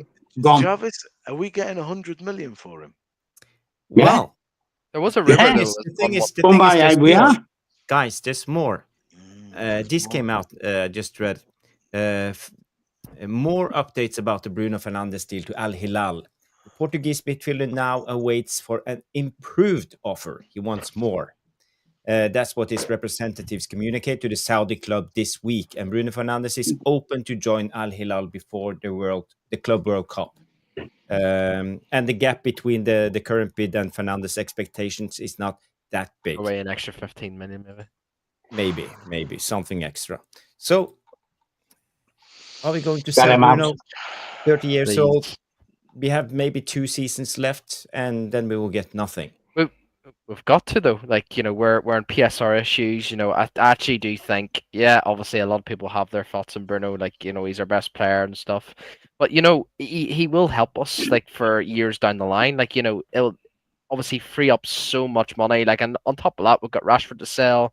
And let's not forget, chat, Bruno's on £350,000 a week, so you have to include that as well. So I think realistically, this could be absolutely huge for us down the line. And I know the bigger question is, how do Ineos and the Glazers approach this? Do they like, right, okay, we've just received £100 million. Do we keep that to ourselves and maybe invest it into more of the stadium? Or do we actually go out and help whoever it's Ruben Amorim or whoever it's, another manager? That's all down the line. But I think this could really massively help us in terms of especially in terms of because we owe 300 million, I believe, to clubs from transfers. So that could also help as well. But I see as well what I like is in terms of our transfers recently, especially last summer, is we're actually paying installments instead of straight up the money. So that could also help as well. So I think this is a no-brainer. I'll be honest with you. I know obviously I don't personally like Bruno, but I think it'll probably be 115 million. I think I've seen lots of reports it was 115 million instead of 100 million. But this is definitely a no-brainer for me. I think it helps the club financially, just for going ahead for the next few transfer windows. And obviously it's not only him though. That's what I'm trying to get out of. It's not only just him. There's Rashford, there's Sancho. These are players with big contracts. Casemiro too, even Garnacho, there was a link there to Napoli for 50-60 million. This could all be massive for us in the summer. Thing is, Ben, Anthony is playing for Real Betis against Chelsea. If I think Betis will beat Chelsea in the Euro Conference final, that's only going to put value on him. He's worth at least 50 million. Here's a question about this Bruno thing. Yeah, what if Amorim says no? I need him. Do you think he'll? Oh no, no. Get rid of Amorim, mate. If he stays, and Amorim says no, I need him. Do you think it's Amorim's decision, or the club are just going to say, "Listen, no, we can't turn this down. He's got to go." But you've got to replace him. The thing is, I get what you're saying, but I do. I get what you're saying. If you look at it from this viewpoint, monetary wise, value wise, shirt selling wise, we've milked Bruno to death. He's gone. Yeah. So the only value he has now is being sold, which, if the reports are correct, we're going to get a good, a tasty. 115, 120 millions. Get rid of him. You get rid of him. If Amorim stays and we keep Bruno, we're done. Forget it. Seriously, forget the club. We're done. Because that's not how it's a bit more complex than. That's not how you try and put a club forward to win a league. There's always going to be winners and losers in whatever you do. We've had the best of Bruno. For good or bad, we've had the best of him. What's your take, Sean? You see, for me, sorry. I think that's it.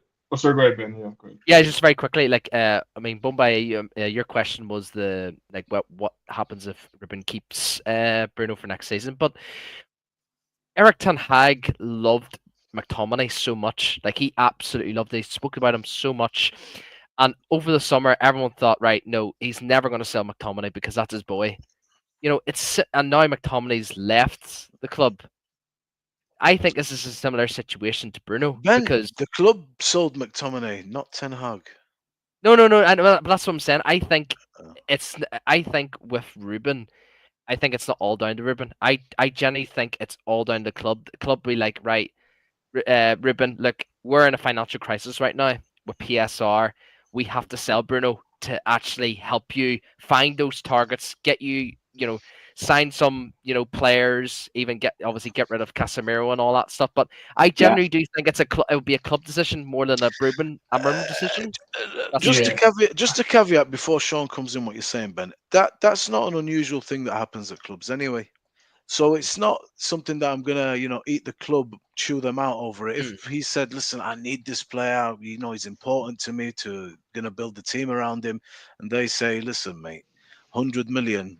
Is too good. We cannot turn that down. I get it, because Conte lost one of the best left wingers in the world right now, Kvaratskhelia.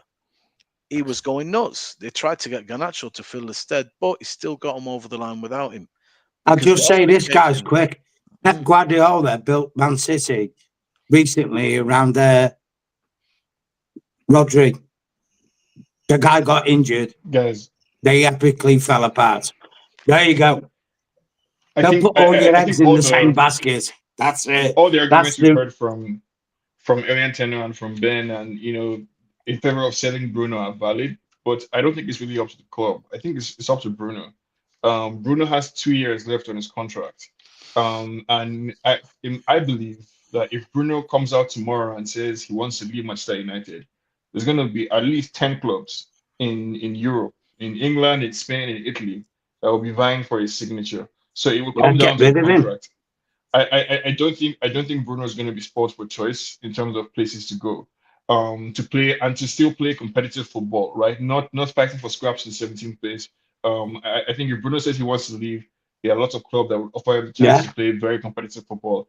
Now He it's can true go. that it's true that he earns a lot of money, and that's going to be difficult for any club in England or in Europe at large to take over or to pay. So that means Saudi is the best option. But it's down to Bruno, right? Because he has 2 years left on his contract. And the only way the club would be able to sell him is if they force him out of the dressing room. I Yeah. just don't see that. I just don't see that ending well for anybody. I think whatever future that we're building, whatever development that we're building on this club has to be on the back of Bruno Fernandes. I think it's so predictable. It's actually like so predictable that we're There's going through one the same thing I won't cycle. miss when Bruno leaves Man U. It's incessant, and I do mean it. It's incessant little bitch moaning about Yeah, everything he's a that goes whiner, he's on. a moaner. Seriously, He's the seriously. one who I'll he's the tell one who you gave away guys the now, yeah. ball I to watched cause the Kobe goal. Mainu, Bruno is the Dan root of all Gore evil. grow up together playing in the midfield double pivot. You put Dan Gore with Kobe Mainu, you will never even think about Bruno Fernandes again. Yeah, I mean, Seriously, But you won't. yeah. just on top of that, I do hope if Bruno does get sold, I do hope we as a club, like whoever the manager is, whatever system we're going to play, I do hope down the line we'll never ever play with a single 10 anymore. I just want 3 midfielders, just exactly how Liverpool, Newcastle, Arsenal, you name it, play. Just 3 players that could do the defensive attributes and the attacking attributes. That's all I want as I Yeah. think United fan. this You know Bruno what, stuff is Jarvis, the Sean, weirdest Baye, example yeah. of Like propaganda of fan hate I've ever heard in Ruben my life. Amorim, yeah, Um, in the Spurs game and in the league, yeah. When you're in trouble in a football game, forget your tactics. You go to the classical 4-4-2 formation because that is the go-to formation that even us who play football when we were kids, I'm you trying to were be brought nice now, up on but you're here playing telling us that we because should that play is the Dangor. default We setting should play for Dangor and Kobe football. Manu in midfield instead of Bruno. Like, come on, like that's what I'm saying. Like this whole thing is completely untethered That's from your any boy, type of Bruno. like. No, I mean it's one thing to say that Manchester United can do better than Bruno Fernandes, or that ultimately to get where we need to go, we will need an improvement on Bruno Fernandes. That's a reasonable take. But what you often hear is the kind of thing you heard from Elian Tenor, that Dangor and Kobe Mino will be better than Bruno, or that Bruno is the cause of our problems. Again, sure, right? I just Hey, Sean, think I'll tell you this. Yeah. Let him land, Pete. Let him land. Come on. I'll clap you now. Land and I'll clap you into the next fucking stratosphere. Yeah. No, it's funny, right? Because again, part of what is fascinating about this moment in internet or in our societies is how there are just so many people who are just so sure of the things that they say, right? And speak with such authority. And then you open your mouth and your suggestion is Kobe Mino and Dangor. It's fascinating. I've seen them. Have you seen them play on a regular basis? I'm telling you now, sir. Have you seen Dangor and Kobe Mainu play on a regular basis? I was sitting there in 2022 when we beat Nottingham Forest 3-1 in the Youth FA Cup final. Was your fucking ass there? No, it wasn't, was it, mate? Yeah. So these guys have seen it. I mean, these guys have seen it.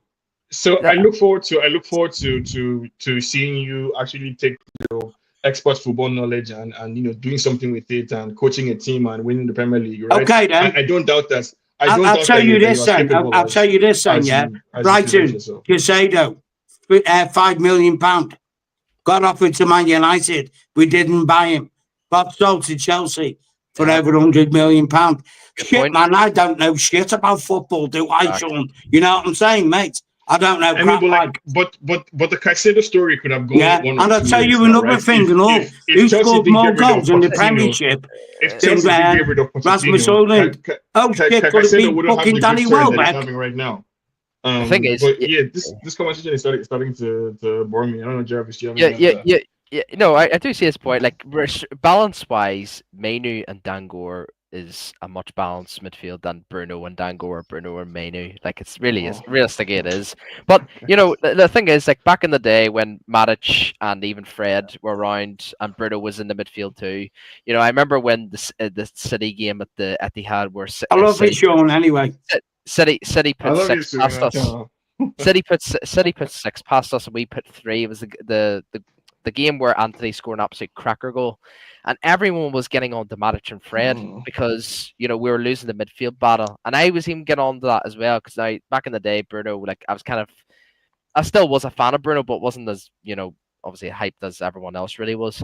But I kept saying, I kept saying, oh, Matic, Fred, what the fuck are you doing? But the more I grew into like what football is all about, it then showed the bigger picture. It wasn't Matic and Fred's fault that lost us that game in the midfield. It was Bruno's fault because the issue with Bruno is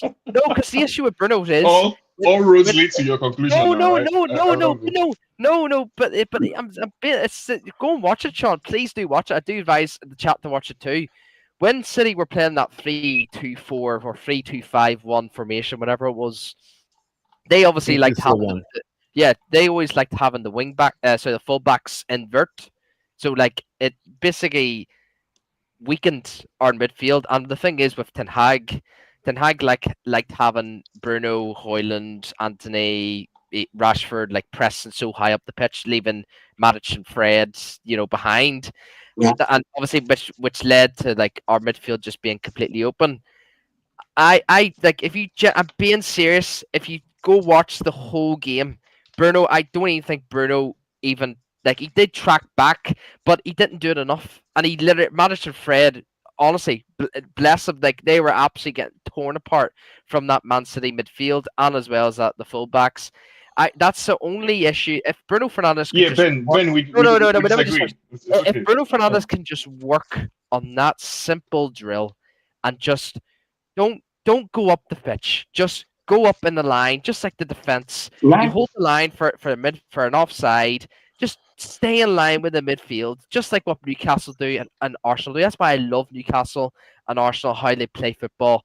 I just want Bruno to just stay with his midfield, play together, talk to each other, tell each other, right here, Casemiro, you go up the pitch, I'll stay back. Okay, Scott, you go up the pitch, I'll stay back. Like, it's that. But he always has to. Yeah, you want a different player. Yeah, you want a different player than Bruno.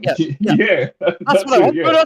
That's what I'm saying. But even in Maddison, though, if Maddison was, it's the exact same in Maddison.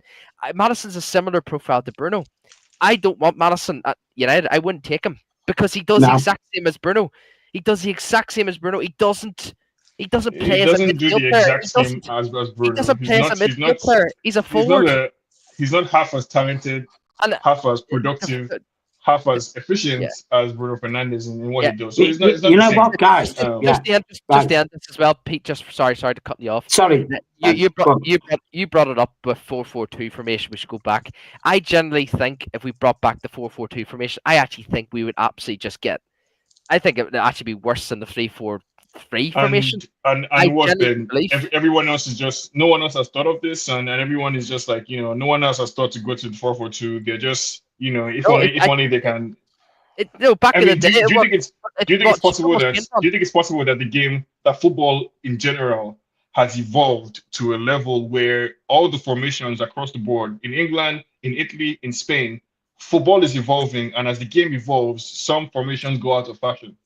It's a thing that happens, right? And different managers try to adapt to survive in the modern game. I think the one thing that Ellen said that I agree with is that I don't think Amorim has proved.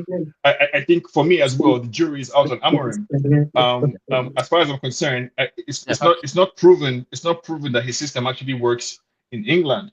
So these are questions that we have to ask. And you know what though, Sean, it is a radical thought. Yeah, you can overcoach a player. Sometimes you just must let them players play football. You know what I'm saying? You just must let them play football. When you're giving preaching, it this you're preaching from to the coach, choir. from the the sideline, giving players constant thingy. It's like shut the fuck up. You're preaching to the choir. You can't affect the game. I can. Let me play the game. As I've been on this, Let me play the game. Channel, I've been arguing for passion and desire, right? But I kept getting told that football was a lot more complicated than that, and we needed this tactic and that tactic, and that's why football's not complicated. It's easy. Hey, football is easy. It comes down to ability and desire. That's all it is. It's not hard to do. People overcomplicate the game of football. Like any sport, you can overcomplicate it.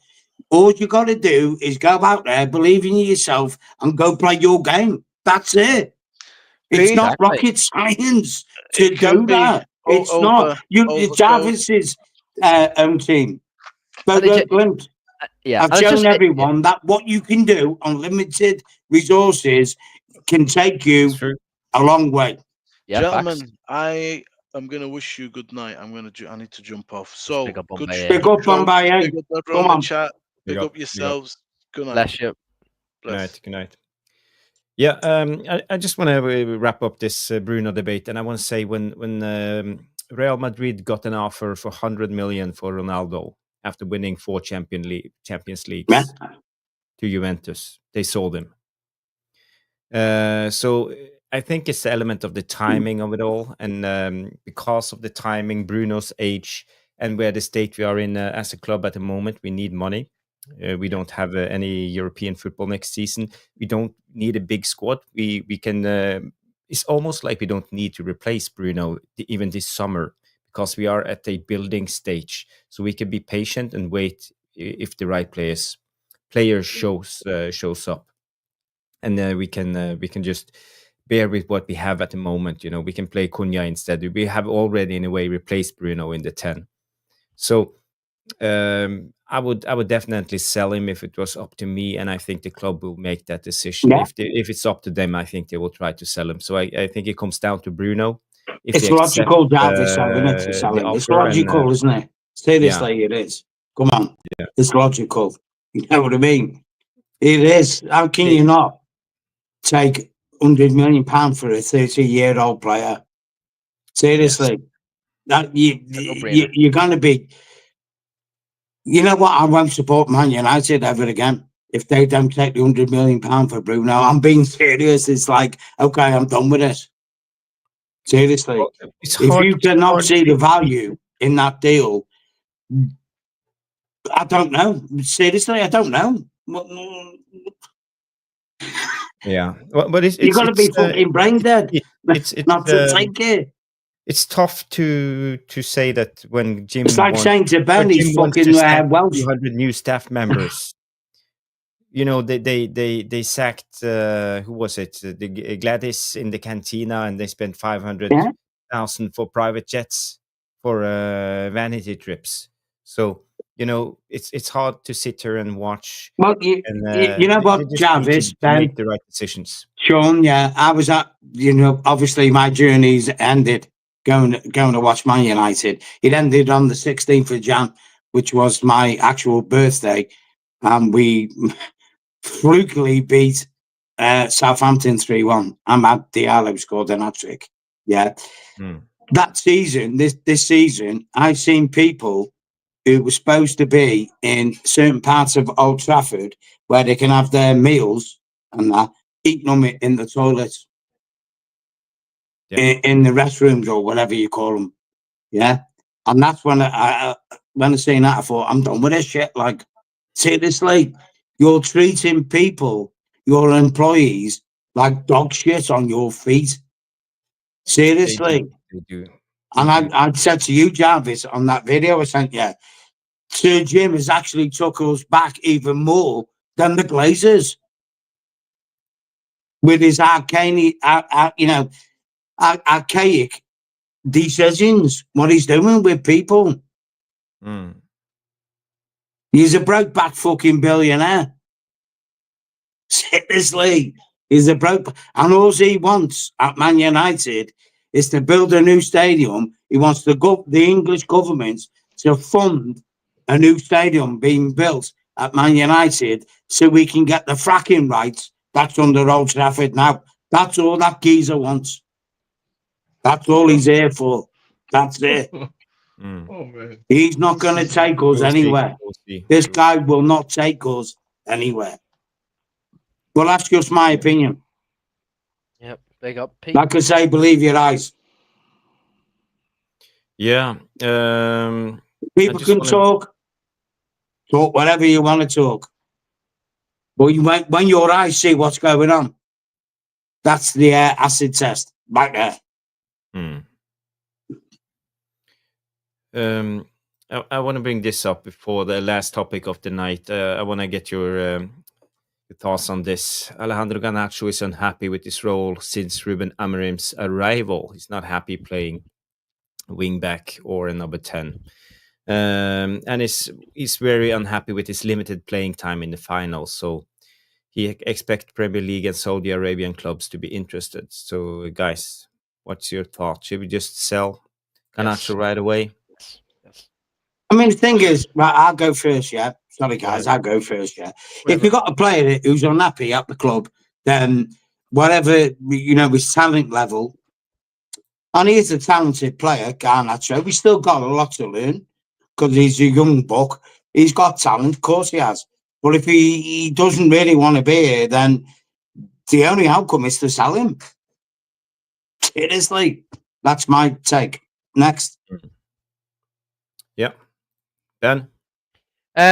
I don't think I see a lot of people online like hit Garnacho, like he's awful and stuff. I don't generally think the kid's awful. I do think he has got, he does have some good aspects to his game. For me, the biggest issue with Garnacho is the one big concern is the physicality. I think he gets beaten too much in the physicality, especially in the Premier League, where the Premier League is probably one of the most physical leagues in the world. That's one of his biggest weakness. Sometimes when he puts a foot in, like he literally just falls straight on the floor, which is just not what you want to see as a winger. Like you got wingers like Gordon and all these other players like Saka. Saka's physical enough. Like it's really concerning. I know he's only a kid, but you have to work on your physical side of things as a football player too. Like, but for me, I'd get rid of him. For 50-60 million. Like it's pure profit. Like we brought him through the academy. Obviously it helped big time as well, more for PSR. But yeah, but I'm not denying the fact that we are getting rid of a solid player. I think he is decent. I mean, personally, the reason why I get rid of him, obviously, as I just said, he's only 20. But he is only Still. 20. Facts, yeah. But the thing is, Jarvis, we don't know what the future's gonna like. How his form is gonna be in the next few seasons. Whoever is gonna be the next manager, like his form. I don't think he wants to be here, Ben, does he? No, I could tell with his attitude too. But yet again, Pete, like I don't think that's a fully 100%. He doesn't want to be here. Like we do have a lot of fans chant, his song, like so he does see that aspect in terms of like he does feel like he's home. But for me, it's more the physicality side of things with Garnacho. It's just that, and sometimes he's very selfish, and you do not need. Having a selfish footballer in your team, it's a big red flag. What, Ben? Sometimes, mate, and I'll tell you this with him because I've seen him obviously up close and personal in the flesh, per se, plays football. His application stinks. There's been many a time at Old Trafford when I've seen Ghana, and a lot of people have, ridiculed Rasmus Højlund, and rightly so, yeah. Well, I've seen Rasmus Højlund make a lot of runs where just a simple little ball across the box, and Rasmus would have been in and scored. But this guy is a glory hunter. Yeah. And I would sell it, like you say, 50, 60 million. Yeah. Perfect. Okay, yeah. Sell him And and it's straight let profit. someone else deal with the problem. Seriously. Yep. Did you think the same after the FA Youth Cup final? But in the FA Youth Cup final, Jarvis, yeah. He was the man of the match. He was, yeah, but he took got the a game by the scruff fortuitous of his neck penalty and because he got did it fouled outside the himself. box. Would you sell him, Jarvis? Would you sell him for 50, 60 million? I'm a little bit torn when it comes to Garnacho because I think he has a high ceiling and because he's only 20 and I think he can become really good. And as someone mentioned in the chat, he's our only direct player and he likes to run with the ball. And we know Amorim, he likes ball carriers. I think with the right what it is, setup Jarvis, yeah, Ben. Yeah. What it is, you got to look at the club where we are as a club at this moment in time. Yeah. I think if Man United was a successful Premiership club who were constantly, I'll use a comparison now, like Arsenal. They've just been second 3 times. Yeah. If we were that type of club in the Premiership, you could see him getting developed more. But we're not that type of club, are we? That's the problem. Yeah. That is the problem. But So what you do I just want to is finish it when it comes to this thing, and then we have to go to Sean. I just want to finish I to thought say Sean had gone to sleep. his attitude and yeah, he comes out with the comments and his brother and all of this, but he's still 20, he's young, so I think you got to have a little bit of attitude when you play for a club like Man United. And people talked a little bit about Scott McTominay. Napoli has 45 million fans worldwide. Man United, we have 1.1, 1.2, 1.5 billion fans around the world. There's scales to this. So I think you have to have the right mindset and you have to be tough mentally and resilient to play for a big club like Man United because we are a different beast. And you see players come and the club eats them alive. And when they go otherwhere, you see Rashford now, you see McTominay, you see Anthony, a lot of players succeeding when they leave Man United. And I think the pressure is getting at them. And I also, he's 20. I think he can live with the pressure. I think he likes the pressure. He likes the limelight. He likes the floodlights. We saw it in the FA Youth Cup final, Yeah, I'll be finished in a minute. Okay. Yeah, I know. Yeah.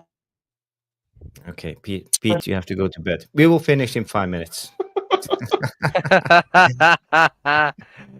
Okay, so that's my thoughts when it comes to Garnacho. Sean, do you have any comments to? I mean, it's a difficult question for me as well. I think a couple of things are true at the same time. The fact that Garnacho feels comfortable to say such a thing, I think, is a problem.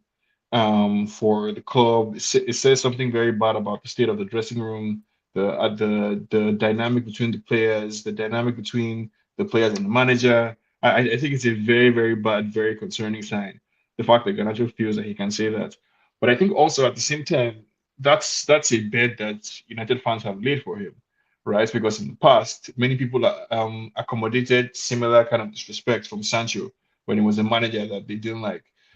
So I think there is an environment that has been created for these players to feel like they're entitled to disrespect the club or the manager, and all of that. So I'm concerned that Garnacho even feels like he has the audacity to say this kind of thing.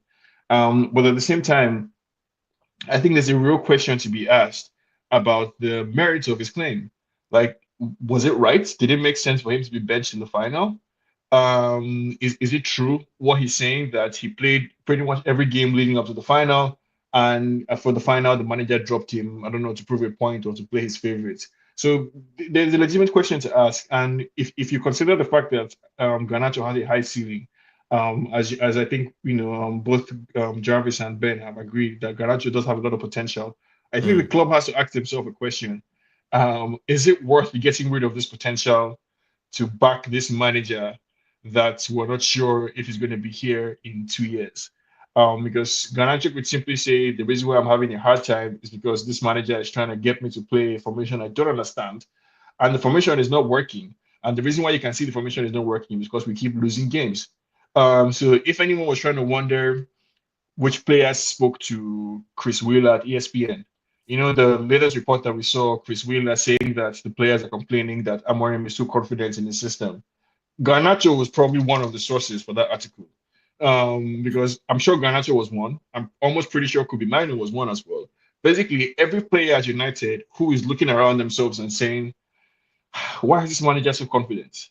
Like, what does he know that I don't know? So yeah, there are a couple of many different things I think for the club to think about. I would rather we did not sell Garnacho, but I understand if we were to hit the sell him either. It's a tough question, honestly. But the people who get paid to make this decision, I think, have to stand by whatever choice that they make. Yeah, I saw a good point here from Ash 87. He comes in and say, "What happened when Amorim fails and we have sold all our direct wingers for crap wingbacks Yeah. that do nothing? We are getting rid of Rashford, Sancho, Anthony, and now Garnacho. So all our wingers are gone." Because, yeah, Ben. Well, if we're getting rid of all them, Jarvis, like, you have to think about it. Like, we're getting rid of Sancho for, I believe, 25 million. We've got Rashford leaving for 40 million. We've got Anthony leaving for hopefully 45 to 50 million. And then Garnacho for 50 to 60 million. Like, this is all good. Like, this is all great news to us, like, in terms of, like, right, for investment into the squad. But the issue is, they're kind of in a dark path at the moment with Ineos, because the biggest issue with them is they didn't invest in Amorim and for Ten Hag last summer a lot in the attacking area. And as well with January, they only invested in Dorgu, Heaven, and who was the other player? Was it only 2 players we got in January? I think it was. Correct me if I'm wrong. Heaven Yeah, and yeah, Dorgu. Yeah, I personally believe, like, it's good that we're selling all these attackers, but we've kind of left us in a bad state, because like you said, Jarvis, like we're very low in attackers, but it's just how they operate the summer Ineos, like whether they will choose to go down the Garnacho path, whether they will get rid of him or not, or whether he will stay next season. It's just it's up in the sky right now. For me, obviously, I want all the wingers gone out of my club. I don't think they're personally good enough, but it just comes down to the bigger picture, Jarvis. Whether Ineos would actually spend a lot of money in the attack, and as well as that, Jarvis, it's very important as well, because and Sean, it's very important as well, if Amorim is if he is or isn't the manager next season, it's important to put down that whether we are investing in wingers as wing backs, or like if we're going for, say, if we went from got a Xavi, which would be my ideal manager to get, whether we're actually going to be scrapping the 3-4-3, and going back to like what a 4-2-3-1, like it's just up in the air right now, because we don't know what the future with Amorim. Like, obviously, there's a lot of reports today that he's staying. So let's just say we're sticking with a 3-4-3. It's going to be very difficult, because right now we haven't really seen much of the wing backs played as wingers. We've only just seen Ahmad play there. Like, we've not seen Garnacho play in the wing back. I personally believe that's his best position.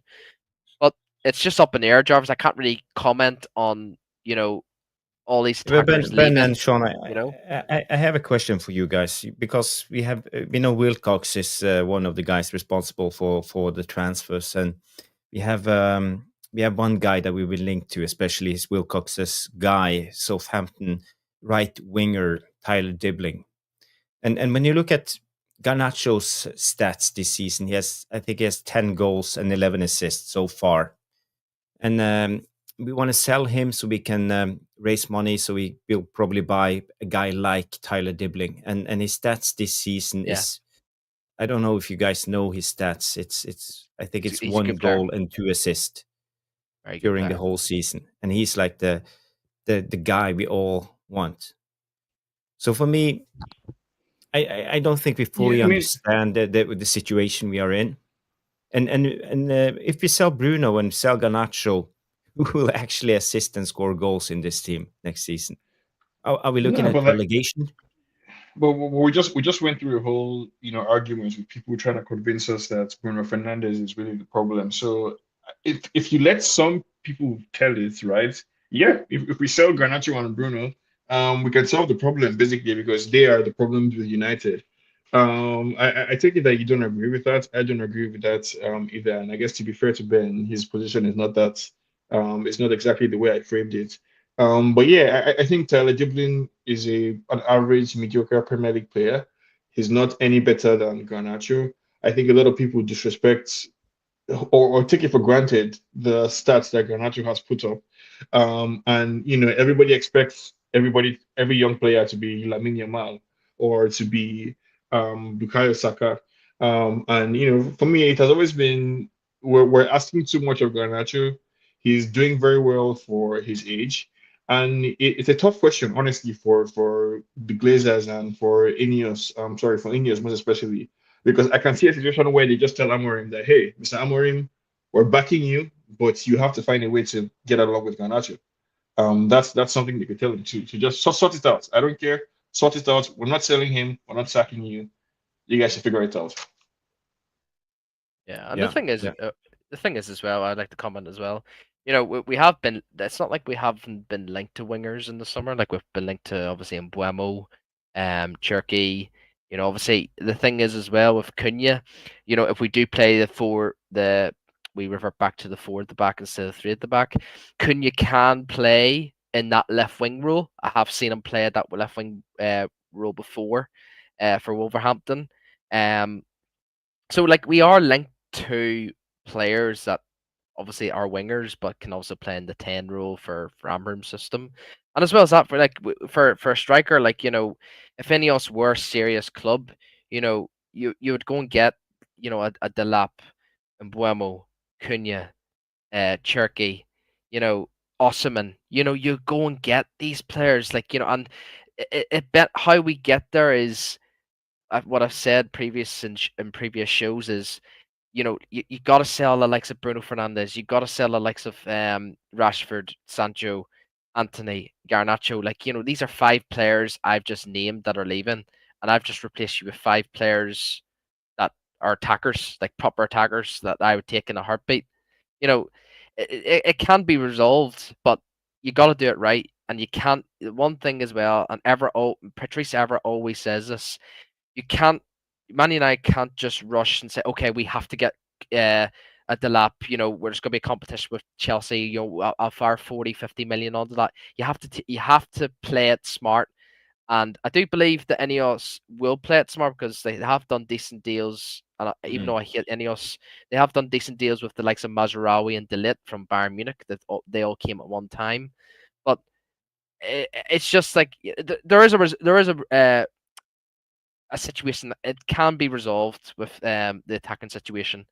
I just personally believe, I've just named 2 strikers and 3 wingers that one of them can play as a striker and one of them can play as a left winger, which that is Cunha.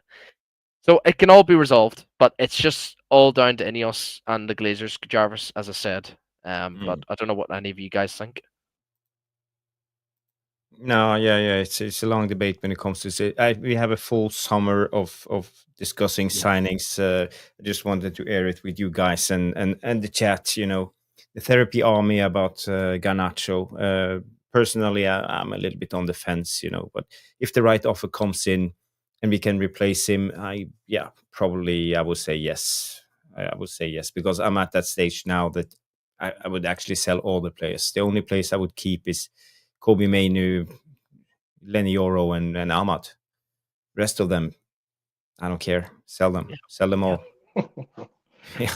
I'm at that stage because now we are building. I'm thinking this is a project for 3 to 4 years before we will be competing for top 6, maybe top 5, top 4. But I think it will take a long, long time to get things right. Previously, I wanted a manager who kept the players honest because the way I looked at it, the problem with Ole and Ten Hag is that they fell into the trap of creating a cocoon of 12 players that you only trust these 12 and you only play with these 12. So I wish that they could have kept themselves honest and kept the players honest because that was what I thought was the best way to improve the attitude of the squad. With Amorim, I'm not sure he has a clue.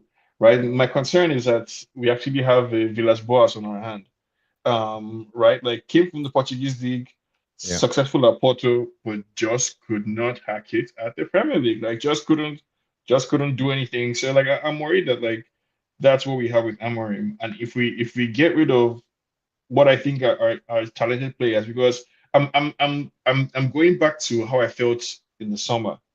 I was very excited with Delete. I was excited with Mazraoui. I was happy with Ugarte. And I know a lot of fans are now in May 2025 pretending like this squad is actually a 17th place squad.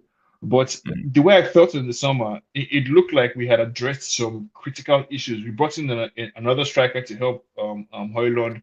We brought in a defensive midfielder, Ugarte, with superb tackling stats from PSG. So honestly, like for me, the jury is out on Amorim. I think it's not only is it a difficult summer in terms of like player signings, but I think strategically as well.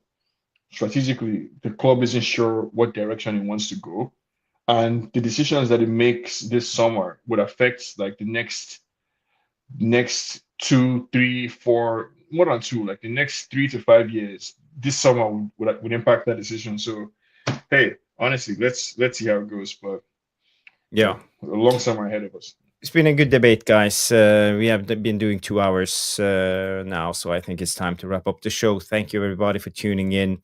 Ben, do you want to finish the show in the spirit of Noradin? Have a say about oppression and the political stuff? Yeah. First things first, pick up the Jarvis, pick up the Sean, pick up the chat. As always, obviously pick up the Jarvis for filling in, and Bombaye for filling in for Noradin. Free Palestine, fuck Zionism, free Sudan, free Congo, free Pakistan, free everyone that's oppressed, free everyone, the whole world that's just obviously suffering at the moment. Obviously, we're seeing the scenes right now, what's going on in Gaza. It's absolutely ridiculous. I was at a Palestine local protest tonight. Apologies if I've lost a wee bit of my voice tonight, like from all the shouting, but nah, big up the chat as always. Big up the nerd and always king man. And yeah, like fuck just fuck the Israel president, fuck the prime minister there, just fuck everyone that's Zionist in this world. It's just fucking cruel what's happening around the world, especially in Gaza and obviously in Pakistan, and free Lebanon always as well. Obviously they've had a rough year so far too. But nah, big up the chat. Make sure you hit the likes and make sure you go and check out Jarvis's channel, Tactical Devils, with Stu. Jarvis are doing is absolutely phenomenal. If you're interested in tactics and all that sort of stuff, like in depth into football, so make sure you go over and check out Jarvis's channel, and make sure you check out Sean's political podcast, How We See Things. And yeah, bro, I can be decent at this, but yeah, big up anyways the chat. Much love, big up Sean, big up Jarvis. Appreciate all yous a lot. And thank you, Ben. Thank you, Ben. It's been brilliant. I think you made Noradin proud. And by the way, what time is the show tomorrow from Top Gun? I don't know. Hit that bell and you will get a notification. Yep. I forgot about that. Then we'll tell you when it goes live. So it's been a good show. Thank you, everybody. Thank you for tuning in, and we will hopefully see you on the next. So, and smash the like, by the way, and leave a comment after the show in the non-live comments. Have your say on the Glazers, on the current state. Should we sell Bruno? Should we sell Garnacho? What's going on in the world? Okay, and leave a comment. So have a good one, everybody, and good night.